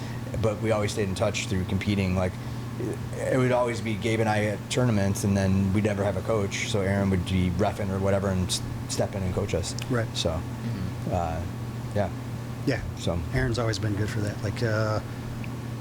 Brown belt, I competed, and it was just me. yeah. And so I didn't have anybody there. Mm-hmm. And he was like, "Hey, dude, you need a coach?" I was like, "Go Sitting for it, man." And I didn't even really know Aaron at the Right. time. I had talked to him here and there, just Yeah. through, he was an acquaintance. Right. Right. And he was like, "Yeah, dude, I got you, man." I was like, "Yeah, super cool, dude. That's awesome of you." Yeah. Yeah, that's cool. Yeah, I earn a lot of respect for him. Aaron's a good dude. Yeah. So yeah, we ended up doing all those open mats and stuff, and then they officially opened a gym. When they opened a gym, that's when I got my brown belt. And then I was still teaching kids class, right? We grew from those. Are you still doing kids class? Yeah. Yeah. Still teaching kids So, class. So now you're black belt. You have a stripe yet? You've been a black belt for. I'm supposed to have a stripe, but I've You- never. I was gonna say you're pretty close to that. If any. I hit 3 years last January. Last January. Okay. Yeah. So then, yeah, it's always timing, and that's the weird thing about black belts, right? It's like it's time based, but as long as you're still active, in Right. quotes, right? Right. So you're still teaching kids class. How many kids do you guys get? Oh. Nowadays, it's usually between 15 and 20 a class, Oh, that's pretty good. consistently. Do you get a lot of them competing? Quite a few of them. We usually probably have, I'd say probably half that. Yeah, that's good. That's 10 really to good. 12 that usually Like, compete on a regular basis. Do you guys have a list? Like we break out a list of tournaments that we want to go to, and then whoever signs up signs up. Sometimes we don't get anyone signing up for them, but So Andy and Isam actually, like, it's their kids class. now. Yeah. I don't. you're just there. I Yeah. teach on Tuesdays for the kids. Yeah. Right. I teach the gi stuff. Do you only teach gi? Right now, yeah, I only Yeah. teach gi. You prefer gi though, right? I prefer gi. I mean, I do both, obviously, but Mr. yes. Lasso. Yes, I Right. love the gi. Yeah. Right. I love being able to slow people down. Yeah. But yeah, they put together tournament lists and stuff like that, and they kind of manage everything. What's the schedule over there? Mondays is all no gi. Tuesdays, like kids and adults. Tuesdays, I teach gi all evening, so kids 5:30 to 6:15. Fundamentals 6:15 to 7:15 ish, and then we roll right into advanced 7:15 till whenever we feel like. So whenever leaving. you guys are done. All gi, and then Wednesdays is all no gi. Thursdays is a mixed bag. Brett teaches advanced gi, and then Andy and Isam teach fundamentals gi, and then they kind of all converge. Yeah. And then Friday For no gi. Friday you have your early morning Freaky Friday. Yeah, Friday I do Freaky Fridays in the morning, right? Which any gym, any affiliation, come on in, right? 6 o'clock, we roll for an hour. 6 a.m. Yep. Not Yeah. 6 p.m. 0600 for you military folks, Yeah. right? 6 a.m. in the morning. I usually get there 5:30, clean the mats, right? Yeah. But yeah, anybody's welcome to come. We usually do an hour rolling, and then we'll spend, 20 minutes breaking something down. Usually Yeah. people have like some of the lower belts will ask questions. Yeah. And, Which is like kind of a typical open mat forum, yeah, like somebody go, hey man, I noticed you did that, and like Yeah. you just kind of sit around BSing. yeah, yeah. Which is, I think is awesome. I love a good workshop. Absolutely. So that's awesome. Like breaking down technique is like one of my favorite Yeah. things. Me too. in I want to jiu-jitsu. we talked about it before we started recording. One of these days, probably soon, not probably soon. It's going to be soon. I'm going to invite a bunch of like brown and black belts over. Mhm. We'll just have open mat kind of thing, just roll and workshop Everything. everything, Just knowledge everything. share. And then we'll do Joe and Mike, Joe Rizulis and Mike Promoto and I had a round Shout table. out to Lava Joe. Yeah, Joe's great. We had a roundtable discussion about like all the I hot watched take it, stuff. yeah. So maybe we'll do one of those after that. Yeah, game, dude. I'm in. Yeah. Sign me up. Yeah, I'll let you know. You're in. I'll let you know when. It's Yeah, happening absolutely. soon. I'm all for it. So, Let's see. Yeah, then I've been teaching at levels ever since. I still keep close ties with Jason and Isaac and those guys over at Alliance, right? I try to get up there as much as I can. yeah. They. How often are you training? I'm training usually Including teaching. 2 to 3 times a week. Yeah. Yeah. Okay. It's usually twice a week is usually pretty consistent. Yeah. Yeah. That's kind of how where I'm at right now too. More, I wish, but Yeah, I wish. I mean, even though I have mats down here, we're not down here as often as we used to be. Just things get in the way. That's life. you got kids, you Yeah, got kids, wife, you got yeah, Yeah. job. So full-time job, like Cool. I still got a house. And you ride a motorcycle, right? I do. So another thing I want to do is try and get a bunch of grapplers on a motorcycle. Heck yeah, dude. And do like a ride out to like an open mat somewhere. Hell yeah. You know? Oh, And that then scares me though. why? I mean, what happens if I If you get tweak my hurt? ankle? Yeah, I've often thought about that too. Like, what happens if I tweak my ankle? Then that's when I phone a friend or phone my wife. like, Well, hey, I don't know that my wife could ride my bike. well, my wife can't ride my bike. I would leave my bike there. Yeah, And and then- just have her come pick you up. Yeah, you yeah, know. I guess. And then figure it out. My brother rides too, Oh, okay. and he doesn't So it's mine. grapple anymore. So I just be like, hey, go get my bike. You know, for you, your brother rides, Yeah. right? And he does grappling. Yeah. So we just bring him with. Yeah, he trains with us over at level, so. So I would try to go to like a safe spot, like real MMA, where I know these guys are not going to be like cranking submissions on my feet. Right. You know? Or trying to tear your knees apart. Yeah, exactly.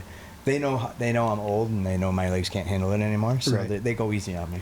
And then after that, I was thinking like, you know, we ride out there, do an open mat, whatever, and then go get lunch or something. You I'm know? game, dude.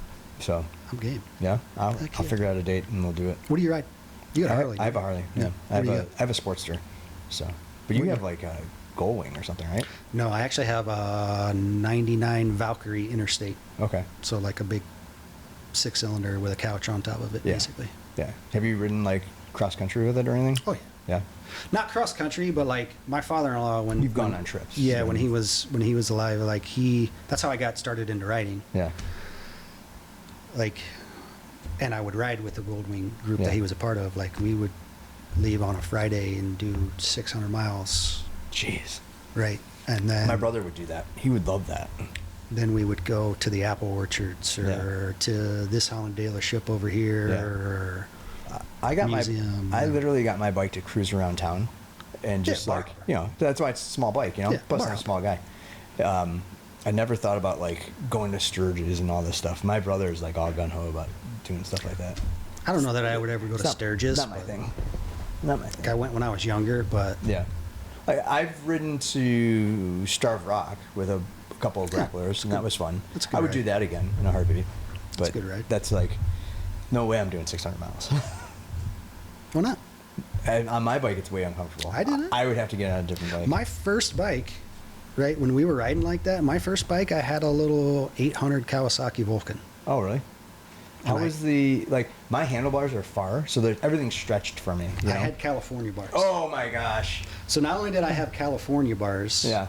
right, I had forward controls. Yeah. I have forward controls. So, yeah, I Yeah. was like, Yeah. I'm like folded. Like my feet are forward and then my hands are out. You know, Mhm. and they're not like monkey bars or anything like that. They're there. no, like mine were true California Yeah. bars. So like Yeah, they're straight. That's very similar to what mine had. Mhm. So, yeah, we're gonna ride, dude. We're gonna Heck make yeah. it happen. I'm We're gonna make it game, happen. dude.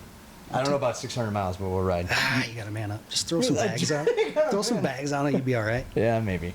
We'll figure it out. I would do a day trip somewhere. You know, like my brother wants to do like go up to Wisconsin or something. I would do something like that. That would be cool. Oh yeah, heck yeah. There's lots of cool spots up there, dude. Cool. Take you to the apple orchard, get you some apple cider donuts. Yeah, I would do it. We'll figure it out. Heck yeah. All right. I figure we should probably wrap this up. We've been going for a while. What's next for you? Want to? How do people find you? At Zdan Guard on the old InstaFace space. Just my name on the face space. Yeah. Yeah. I'm at Do you- Levels. At Levels. Yeah. Check out Levels. Levels. Check me it's a out. good gym, Come man. on, Freaky Fridays, dude. Yeah. Bring the 6 crew. a.m. Friday morning. Bring the crew. I used to go, and we stopped because work stuff got in the way, but eventually I want to get back out there. I was Yeah. talking to Joe about it. He moved up to St. Charles, so we'll get out Yeah, there. and he's teaching in the morning he's too, teaching right? in the So morning, yeah. I need to get over there and get some Joe classes, and I haven't been over there in a Yeah, I in a just saw minute. it. He had a good crew. He gets a good crew on like a Sunday, so Joe's a great teacher, dude. yeah, he's a fantastic teacher. He taught me a lot.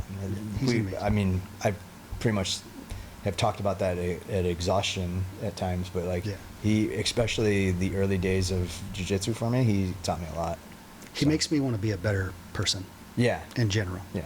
He's a good dude. So and a better black belt. yes. Like I you're mean, talking about he- my guard, and I'm like, he's- I feel like you know how you are, right? Yeah. You're like, my guard's Well, trash right now. My guard is trash, but that's a whole nother story. If I'm on my back, I'm like a turtle. I'm like I'm getting there, right? I'm getting there. I'm making progress. I guess that's all. That's all it's about, right? 1% every time, you know. So There you go, dude. baby steps. It's a marathon, not a sprint. So Absolutely. You hear that?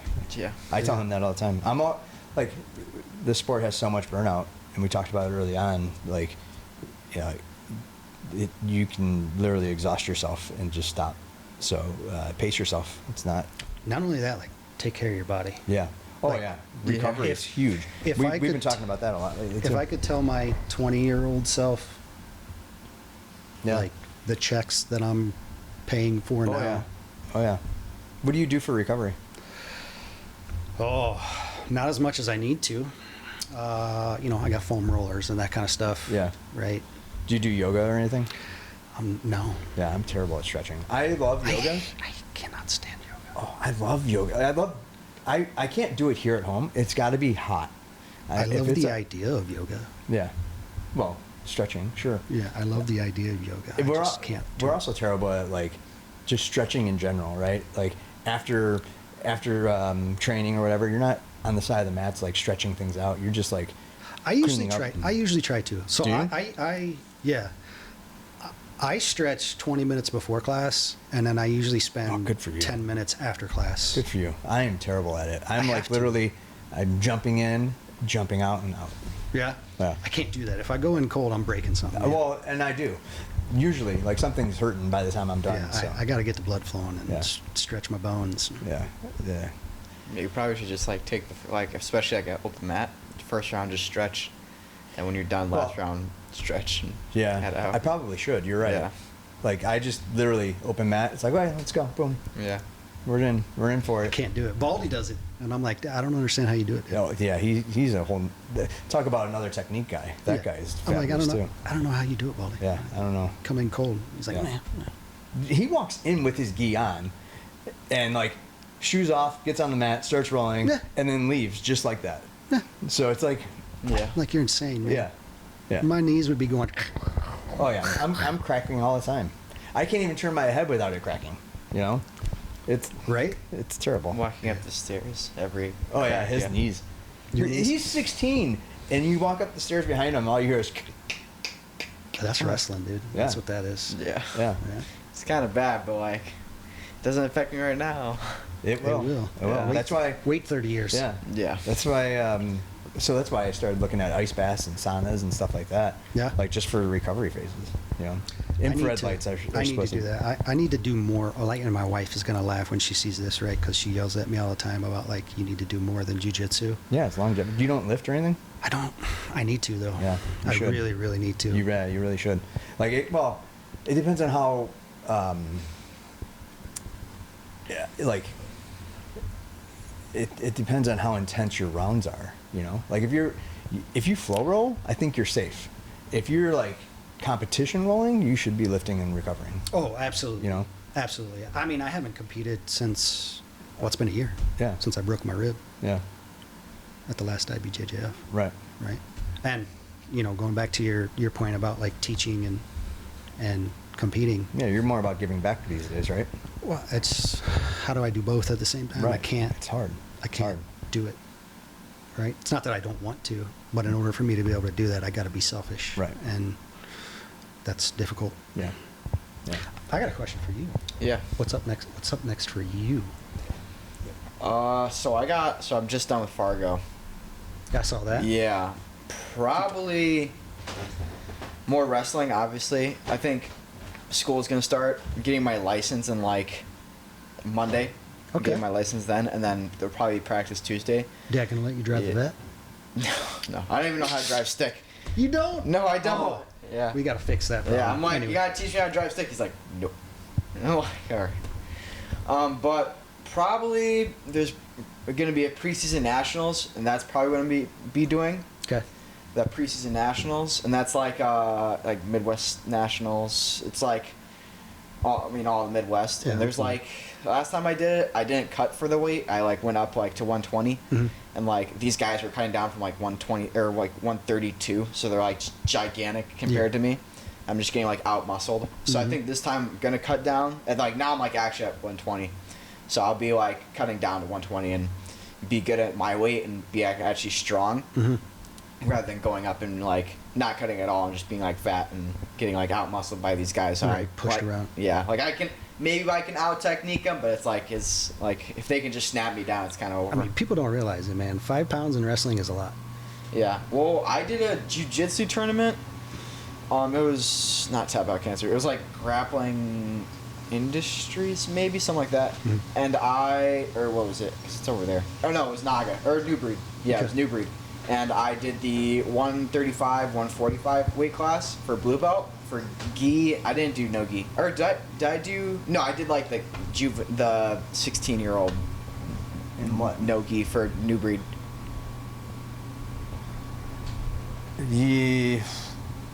No, you moved up to adult.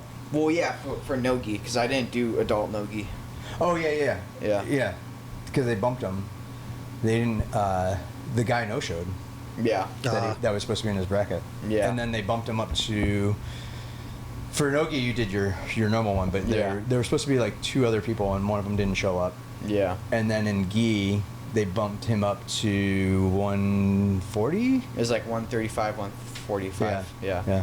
And then like I won. I was doing pretty well. I think my only like issues was just out strength, because I literally was like rolled over and stiff armed the whole time, and just like leg lock defense and stuff like that. I think that was like the only issues that whole time. Right? Yeah, he was attacking your foot. Yeah. Which I think. Yeah, I mean you did really good with Yeah. that. Actually, I was surprised. Yeah.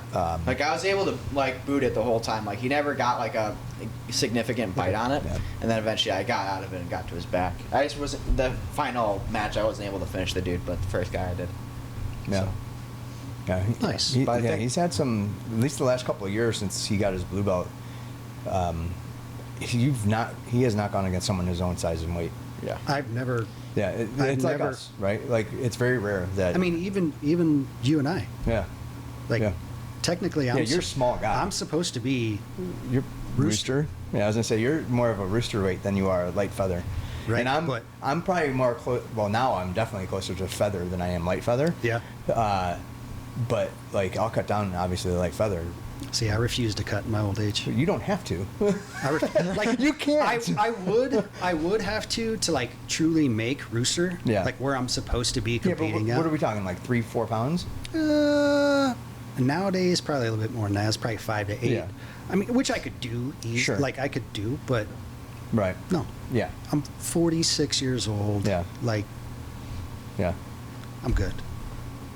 Right. I'd rather eat the 5 pounds, Yeah. 6 pounds, and fight at 141. I just feel like for me, cutting down to like a 135, like I walk around at like 145. But if I cut down to when I was competing, like serious competing, I was going down to 135. I don't know that I can make that again. I think now it's probably going to be around 140-ish. But I cut one because it helps me get my mind into that tunnel. Okay. And then 2, I just feel healthier. Like Yeah? it's mostly changing my diet and cleaning my diet up.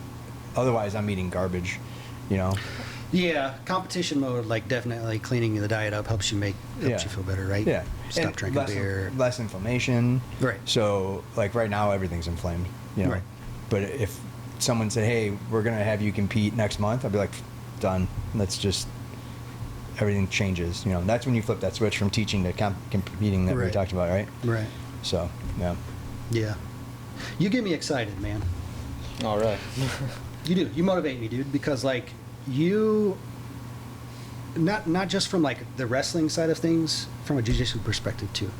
Because you so like to see such a young person have the drive that you have Yeah. and the focus and the motivation that you have. I don't think you realize how rare that is. It's true. Yeah. It's really really rare. rare. Like we In talk, your generation, yeah, it's not very many kids that are willing to grind like that. yeah. Yeah. You probably used to it more like seeing Yeah, because 'cause- you see other wrestlers. Yeah, because I surround myself with the environment, so I'm more Right. used to the people in that. But that's still Yeah, That's that, small. that little. It's a small niche. It's Yeah. it's that Yeah. 1% Yeah. of your generation Yeah. that it's inspiring, dude. Like, you get me excited. Yeah. You It gives get- us you hope like- for the future. Well, and when I wake up at 5 o'clock in the morning and I don't want to train, like, it's things like that that I go, get out of bed, Yeah. Mhm. Right. right? Right. Yeah. 'Cause how many Fridays do you get up and be like, I really don't want to go and do Every any Friday. training? Right. Every Friday, I'm like, as soon as my alarm goes off, I'm like, I don't. Yeah. Why did I do this? Why do I continue to do this? Yeah. But then once I get to the gym, Yeah. You're so happy that I'm you're good. doing it. It's Yeah. just that initial Mhm. get your lazy butt out of bed and Yeah. Right. right. And that's, what do they say? That's the difference between, was it discipline and dedication? It's like discipline and obsession. I don't know. No, it's not What's really that? obsession, but like that Discipline part and of motivation. Motivation. Yeah, motivation. You don't need motivation Right. to be disciplined. Right. You need disciplined. Right. That's Right. the thing. That's what I was looking for. Yeah. So. Yeah. But yeah, I like Yeah. you should know that, dude, because like it excites me every time you're competing. Like, you know, your dad posts stuff. I see you're doing summer Yeah. nationals, winter nationals, whatever. Or you're gonna go do grappling pro or whatever it is. Like, yeah. I'm always tuning in. I'm like super want- in your corner because Yeah. We want to awesome. do like UFC BJJ. Yeah. There's that. Yeah, I Yeah, saw we that. we signed. We both signed up for it, and like nobody in our weight class. Yeah. It was like, they didn't have anyone. But they. So we that just was didn't even go. But that was like a test run, I think, for them. Yeah, it was Just- small, right? Yeah, it was I really know, small. I know Omar from 10th Planet was like involved in yeah, like yeah. helping organize and stuff like that. But Oh, that explains a lot. Yeah. Actually, I didn't realize he helped organize some of it, but that does explain a lot. Yeah. Now that you say that, I know they're Midwest doing one. finishers, that's what you should do. What's that? Midwest Midwest finishers. finishers. Oh yeah, You should reach out Yeah, to I, Omar. That's a I good forget point. about that. Yeah. You should reach out to Omar. And yeah. That's a good point because we Omar. are. I mean, yeah, this Omar. kid right here. Yeah. Hook him up. Yeah, that's actually a great idea. I should see when the next one is and maybe sign you up Yeah. or register if you want. I mean, I'm not gonna. Why not? I wouldn't sign you up for just and be like, hey, by the way, I did this for you. Yeah. Yeah. But by the way, Gabe, you got this scheduled today and this Yeah. one. But You're- what? You're competing tomorrow. Good luck. But Yeah. what? I haven't even been training. Yeah. By the way, you're gonna compete against the 20-year-old phenom blue belt. Right. Exactly. So Yeah. Yeah, I just want to try to make the most of what I can do. it Do it, man. It gets crazy. You're on the right path. So. It gets crazy because like he motivates me too, right? Like because I see him compete or I go to competitions with him, wrestling or jiu-jitsu, and I'm like, I want to do this. I want to be competing too. You know, like we've talked about doing the U.S. Open in Vegas next year. Oh, wow. Because they have masters divisions. Really? So I'm like, maybe I'll just do that. We're doing beach wrestling next Saturday. Yeah. In Chicago. Where? In North Avenue Beach. Really? It's USA Wrestling. It's all upper body throws and Oh, they like Greco style. Yeah, Greco But style. they have the push out rule, so you can push people out, and it's like I think it's like 1 3-minute period or something like that. That's not bad. And a takedown's 1 point, but if you do like feet overhead or whatever, it's 3 points, and then you automatically win. Yeah. Because you only go up to 3. Hmm. So Yeah, 3-point tech ball. yeah, or something like that. It's something weird like that. I don't think there's any pins. I think No. it's strictly just takedowns, and it's all upper body. You Like can't straight you Greco. can't drop down to your knee or anything like that. Yeah. Straight Greco. Yeah. So yeah, we signed up to do that together. Nice, dude. Yeah. And I was like, we were at Fargo, and his cousin was at Fargo, and who is my wife's cousin. His father's my wife's cousin, and they had mentioned it to us, and we're like, yeah, let's look into it. So he texted me last week. He said, hey, you guys still want to do this? It's on August 8th. And I'm like, yeah, we'll do it. That's Why not? awesome, dude. Yeah. So, That's killer. Yeah. Good luck. So if you see something on social media with me in like casts, you'll know why. Yeah. Getting dropped on your Getting shoulder. dropped on my Big shoulder. face planted in the sand. That's crazy. Man. Mouthful of sand somewhere. So we got So- that going on. I got a question for you too. So, like, you asked me like what got me into jiu-jitsu, right? And I told that whole story. What got you into jiu-jitsu? So very similar to you and Gage, right? You're like, I want Gage turned 5, and you wanted him to start doing something, right? He was turning 5, and I'm like, I want him to start doing something. And I was watching UFC for a long time, and I started researching like different MMA gyms and stuff like that. And Carlson Gracie just happened to have kids class going on while adult classes were going on. And I was like, okay, Tag team. There we you can go. we can make that happen because the schedule wise would work out. Right. So I was doing like kickboxing while he was doing grappling, and one day my class ended early, and I walked over and watched the kids class, and they were doing jiu-jitsu, and I'm like, this is wrestling. Why am I getting punched? Yeah. Stop this. Yeah. This Why are, is you, stupid. why are you kicking me in the liver? Yeah, I'm done with this. This hurts. I'd rather do that's that. So then I hilarious. just switched over to jiu-jitsu and never looked back. That's awesome, dude. Yeah, yeah. Follow-up question, right? So on one of the podcasts, like on the round table you guys did, right? Yeah. You guys kind of had a small discussion around like, kind of around the question like, what is a black belt from like, and you guys kind of talked about it from the aspect of, you know, does technique matter? Does Like how do you gauge someone's next like level? you were talking in the aspect of like belt promotions, right? Yeah. But I'm asking the question more from like, what do you believe makes a black belt? So I want you to answer, and then I'll give you my answer. Okay. To me, what makes a black belt is a well-rounded, someone who can teach it. You know, Okay. You don't have to know. Nobody, I don't care who you are. Nobody knows 100% of everything, every move. You know, but I feel like if you can teach, then yeah, I think you can get a black belt. I think being a competitor, I feel like the competition speaks a big volume there, right? And I think there are some character traits that go to that, right? Sure. I don't think, you know, I agree with what Joe had said about you can't be a jerk, you know, and expect to have a black belt. Right. I mean, you You can. can. Right. You absolutely can. There's a ton of them out there, right? Right. The problem, and not even a problem, but the way I look at it is like most people that are that way aren't sticking around long enough to get that black belt. I think most martial arts water down their black belts, and I think my fear is that jiu-jitsu is starting to water down. Mine too. You know, and I mean, we see it. We promote people to keep them around. Let them go. You know, it's not for everybody. Right. You know, it's for everybody, but it's not for everybody. You know what I mean? It's for everybody to try. It's not for everybody to get there. You know. Yeah, it's not for everybody to get a black belt. Right. So yeah, I think you have to have solid technique. I think the nice thing about jiu-jitsu is the mats really don't lie. So I think if you're getting beat up by your peers constantly, then maybe you should work a little bit harder and figure out where those weaknesses are, why you're getting beat up there, Right. before you get promoted. You know, I don't think it's a time thing. I don't think like, oh, you've been doing jiu-jitsu for 5 years, that means you're a purple belt. No, I think you could be a blue belt and have 6 years at being a blue belt. You know. Yeah, for sure, 100%. So there's two beauties of it, because if you could walk away from jiu-jitsu for months and come back, right? That doesn't mean you're going to get promoted in 2 months after you came back, or even get a stripe for 2 months after you come back. That just means it's there. It's not going away, and it is constantly evolving. And if you're not keeping up with those trends, then what are you doing? Well, and it's a depreciating skill set too. Yeah. Right? Like the longer you're away, Yeah.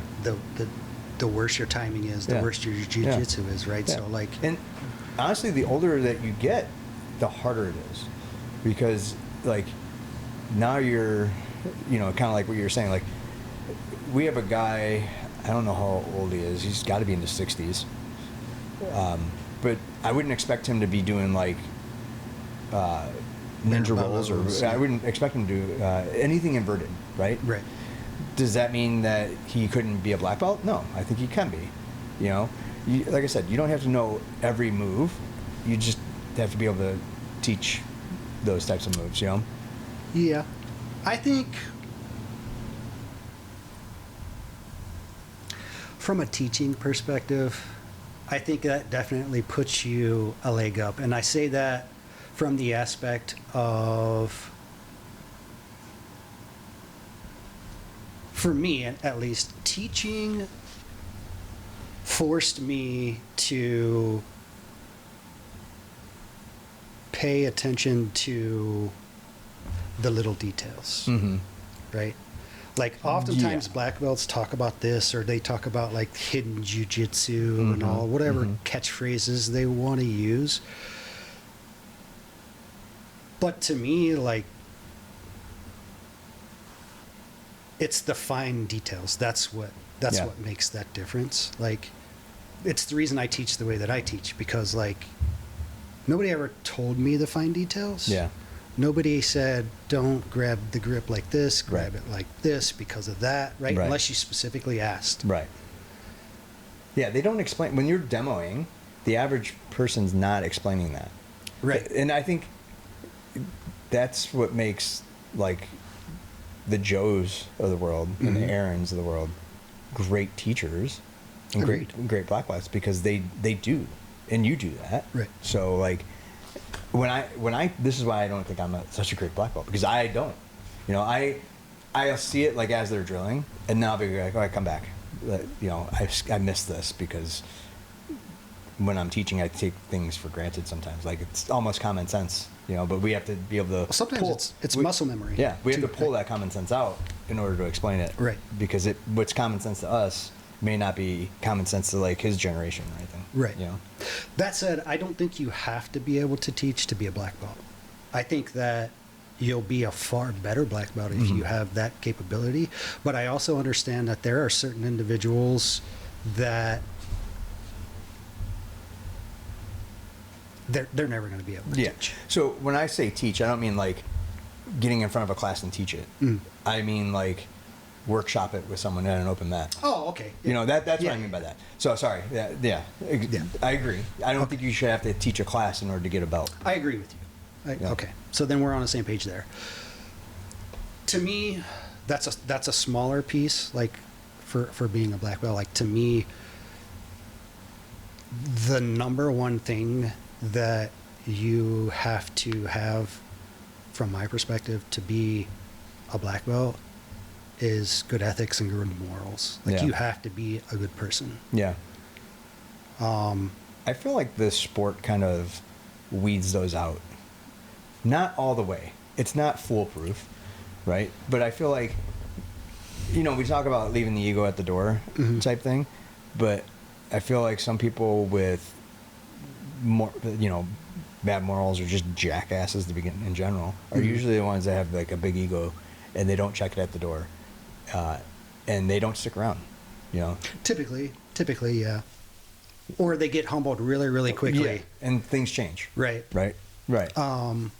I wish that jiu-jitsu did more of that. I kind of wish, like, I kind of wish it was more the way it was when I kind of first started, where it was more rough around the edges, you know? Yeah. I feel like... the kids call it old school now. Well, yeah. But yeah, I kind of wish it was a little bit more old school. Me too. I also wish some of our... I know there's, like, people... Not everybody wants to compete, and I get it. But I kind of wish some practices were more like competition training all the time. And...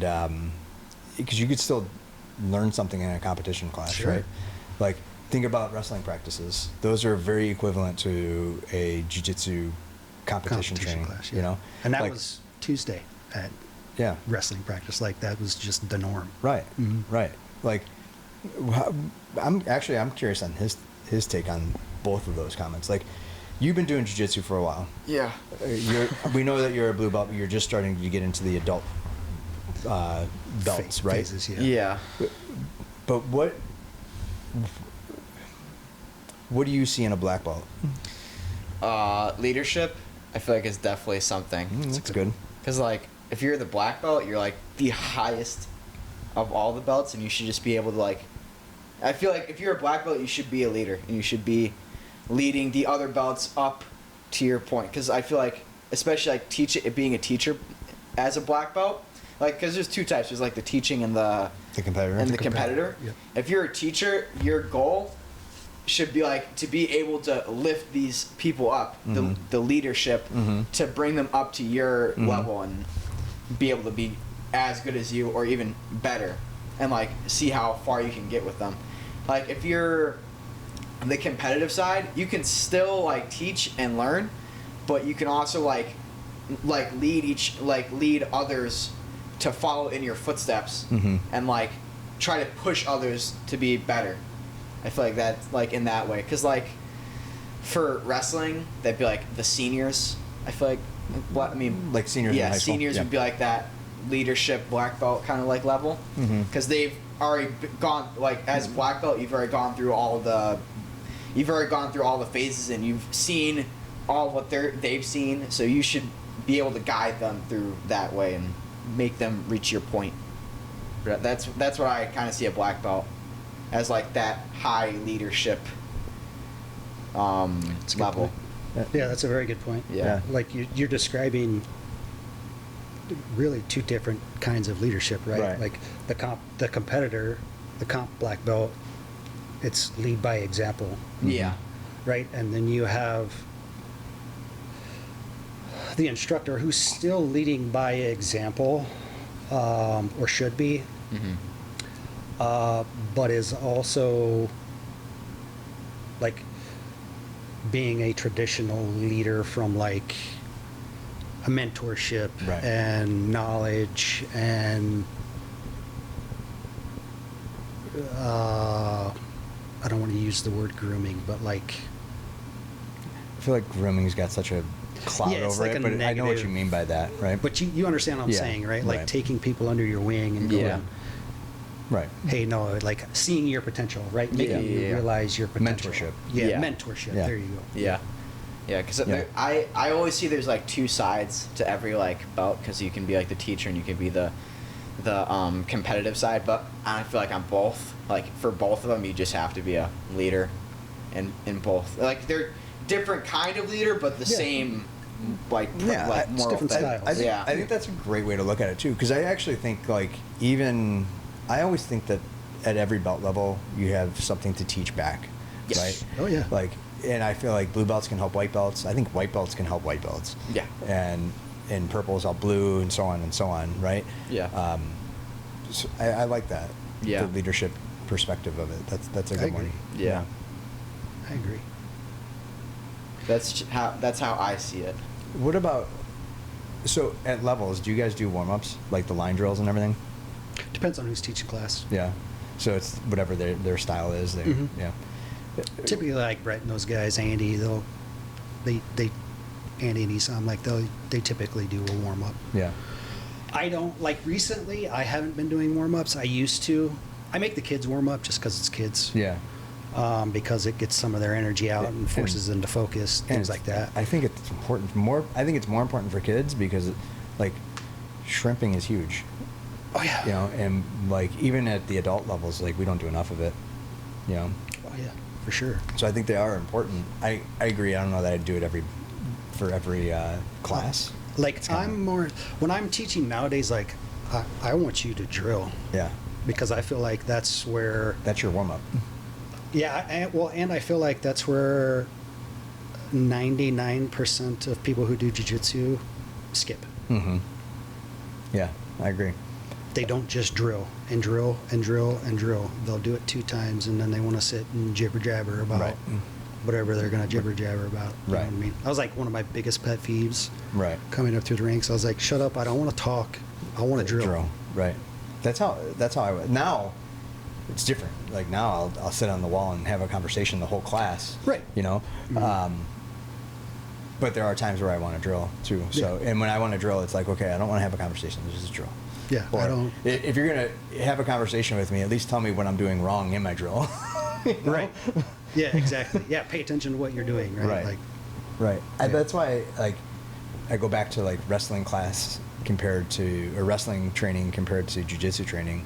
Like wrestlers, they drill with a purpose. Mhm. You know, so when they're doing takedowns, they literally will take them down and then they'll hard let them up and then they'll take them down again and then they'll, Right. and they'll do that over and over and over and over again. And it's Yeah. like a to build the muscle memory of Yeah. if you're gonna take him down, at least and he's gonna come up, at least like let him up so then he could Right. shoot another shot or something. Which way do you prefer? Do you prefer the wrestling training or the jiu-jitsu training? Competition wise, wrestling training. Not competition not wise. any wise.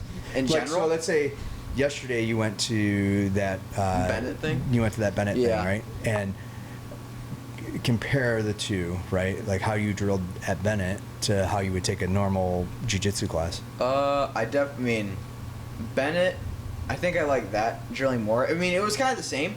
It was more of like how we drilled. Like, I mean, other people like they're like probably like goofing. Like, I don't know how other people were. They might have been goofing around or talking the whole time. But I was with one of my partners, and we were like talking. Like when we were talking about the move and like where we could use it from, or like even like workshopping the move. Yeah. So like if you are like I kind of like that more. Like thinking about it. Yeah.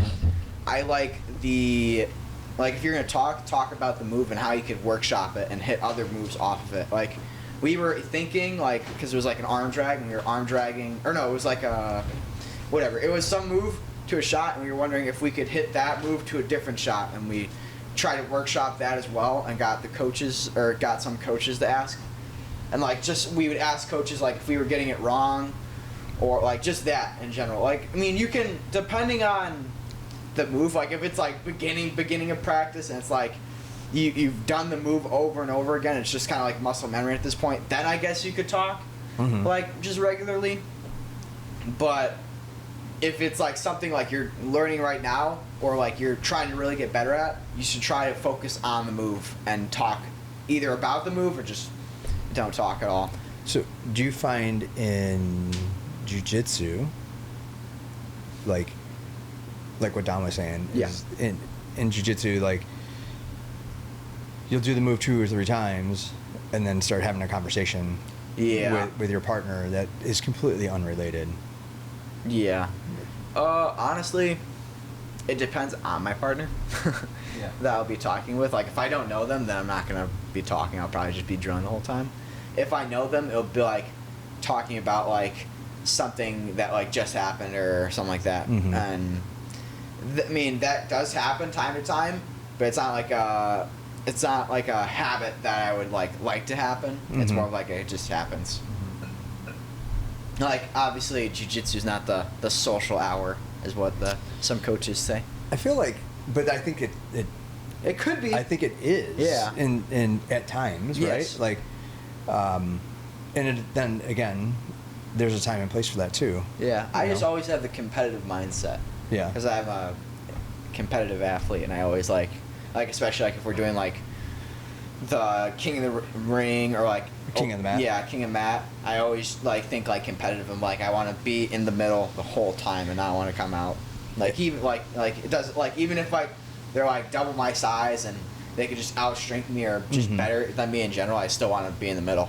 Yeah. I want to prove a point that I belong here and I should be in the middle. So in that case, then you probably prefer more of the competition training than Yeah. you do the just drill. Yeah. So I like the competition training too, but I like the drill. Yeah. I like what you were saying about at Bennett. You know, you guys were training, drilling the move, and you got the move down, and then you Yeah. started workshopping it. Yeah.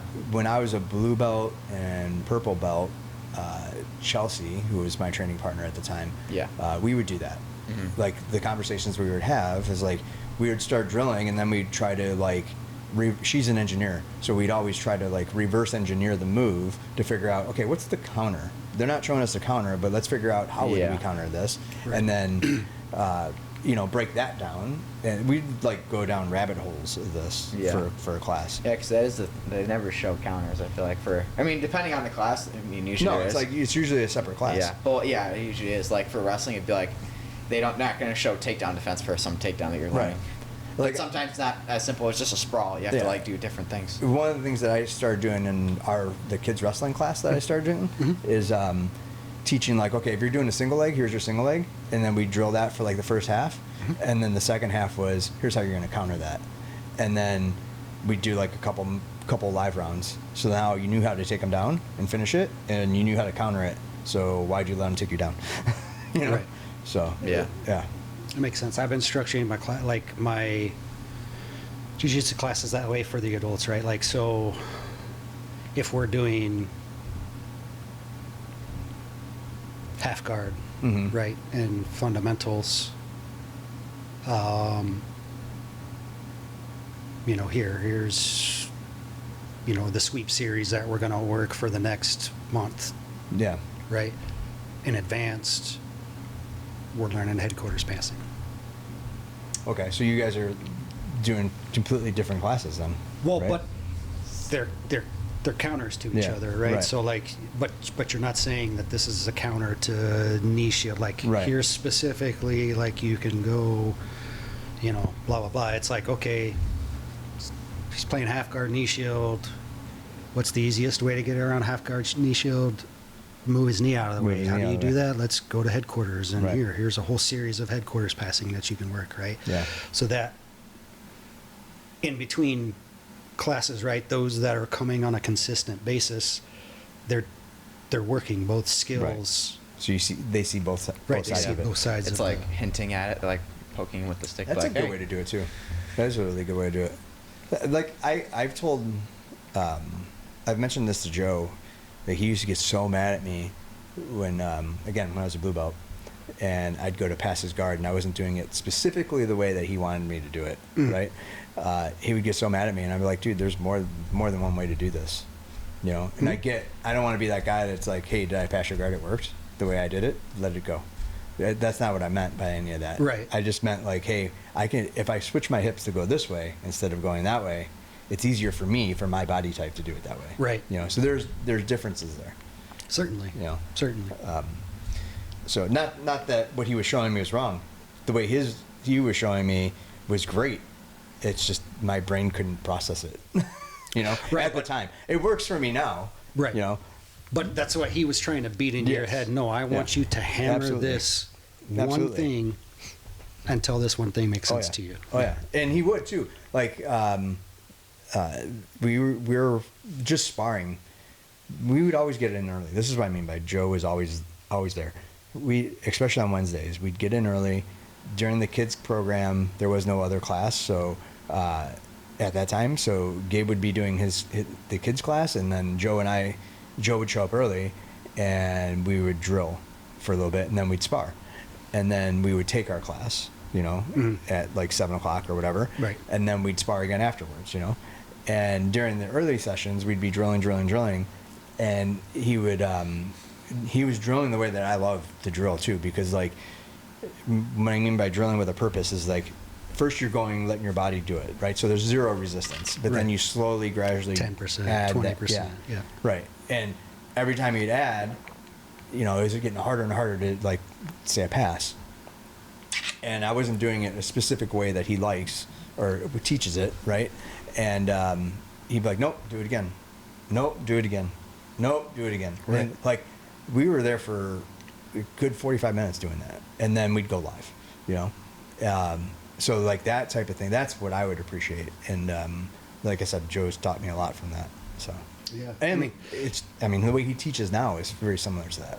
I think that there's, you know, back to like your original question when you were asking him which do you prefer, like the whole competition style Yeah. or the The chill and drill. chill and drill style. Like, I think you need both. Yeah. I think it depends on the person. You know? I don't know. I really do think that you need both, because it's the same reason that like people say you learn so much about your jiu-jitsu in competition. Mm-hmm. You can drill something for 10,000 hours and be amazing at it while you're drilling it. Sure. But when you go to put it in play, when there's resistance, Exactly. it's a whole different. Exactly. Yeah. So it's like, I feel like you need both. You need to spend that hour just drilling it, Mhm. but you also need to spend the second hour hammering it. Yeah. Yeah.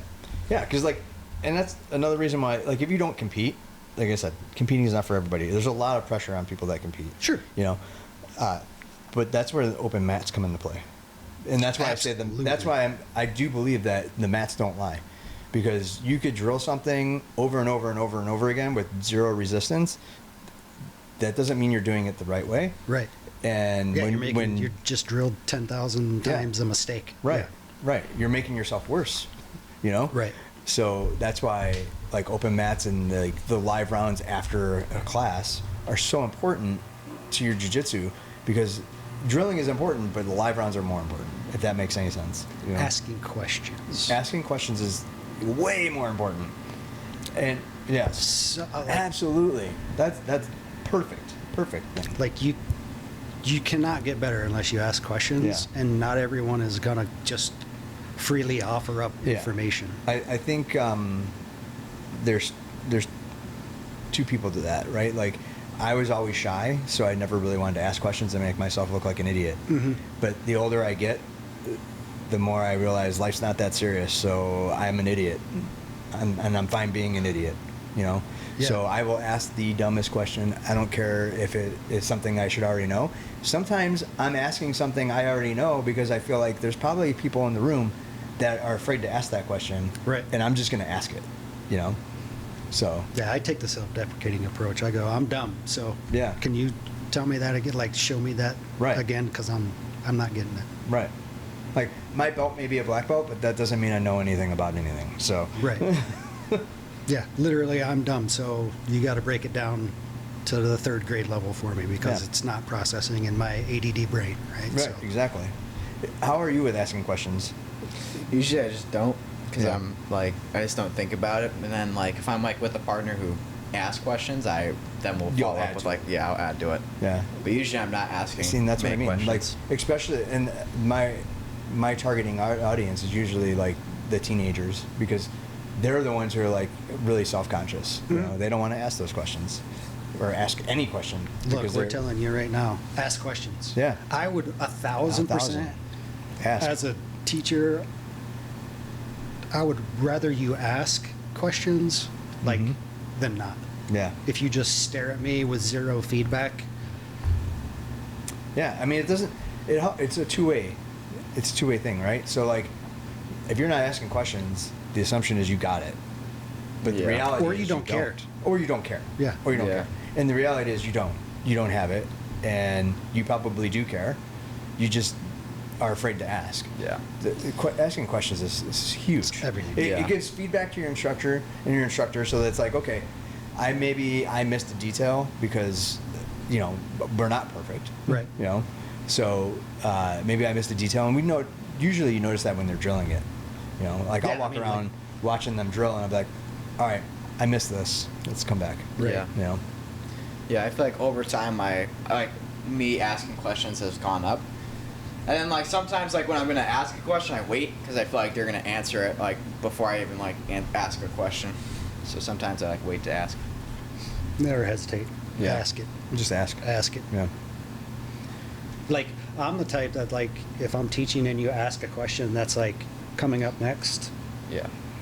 That's perfect. also hold Yeah. either Yeah. A, hold that thought, Yeah. Yeah. right, because we're getting to that, or Yeah. B, that's a perfect segue Yeah, for perfect. me. So, I always think that that's perfect. When somebody asks a question where it's leading into where you're heading, I'm like, this dude's paying attention to what I'm teaching. Yeah. You know, and we're on the same wavelength here. You know. yeah. I think that's great. Yeah. I'm glad you asked. Yeah, I'm glad Right. you asked. Yeah. So, awesome. Yeah, dude. All right, we could wrap this up. We've been going for a long time.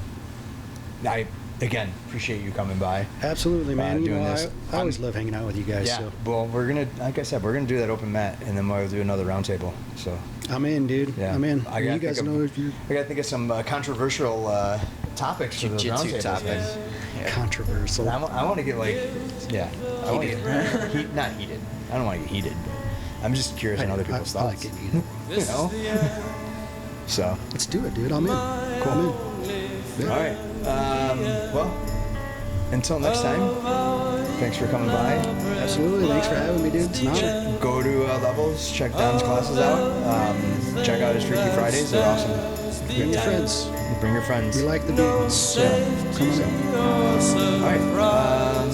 So until next time, we'll see you on the mats. Peace out. Look into your eyes again.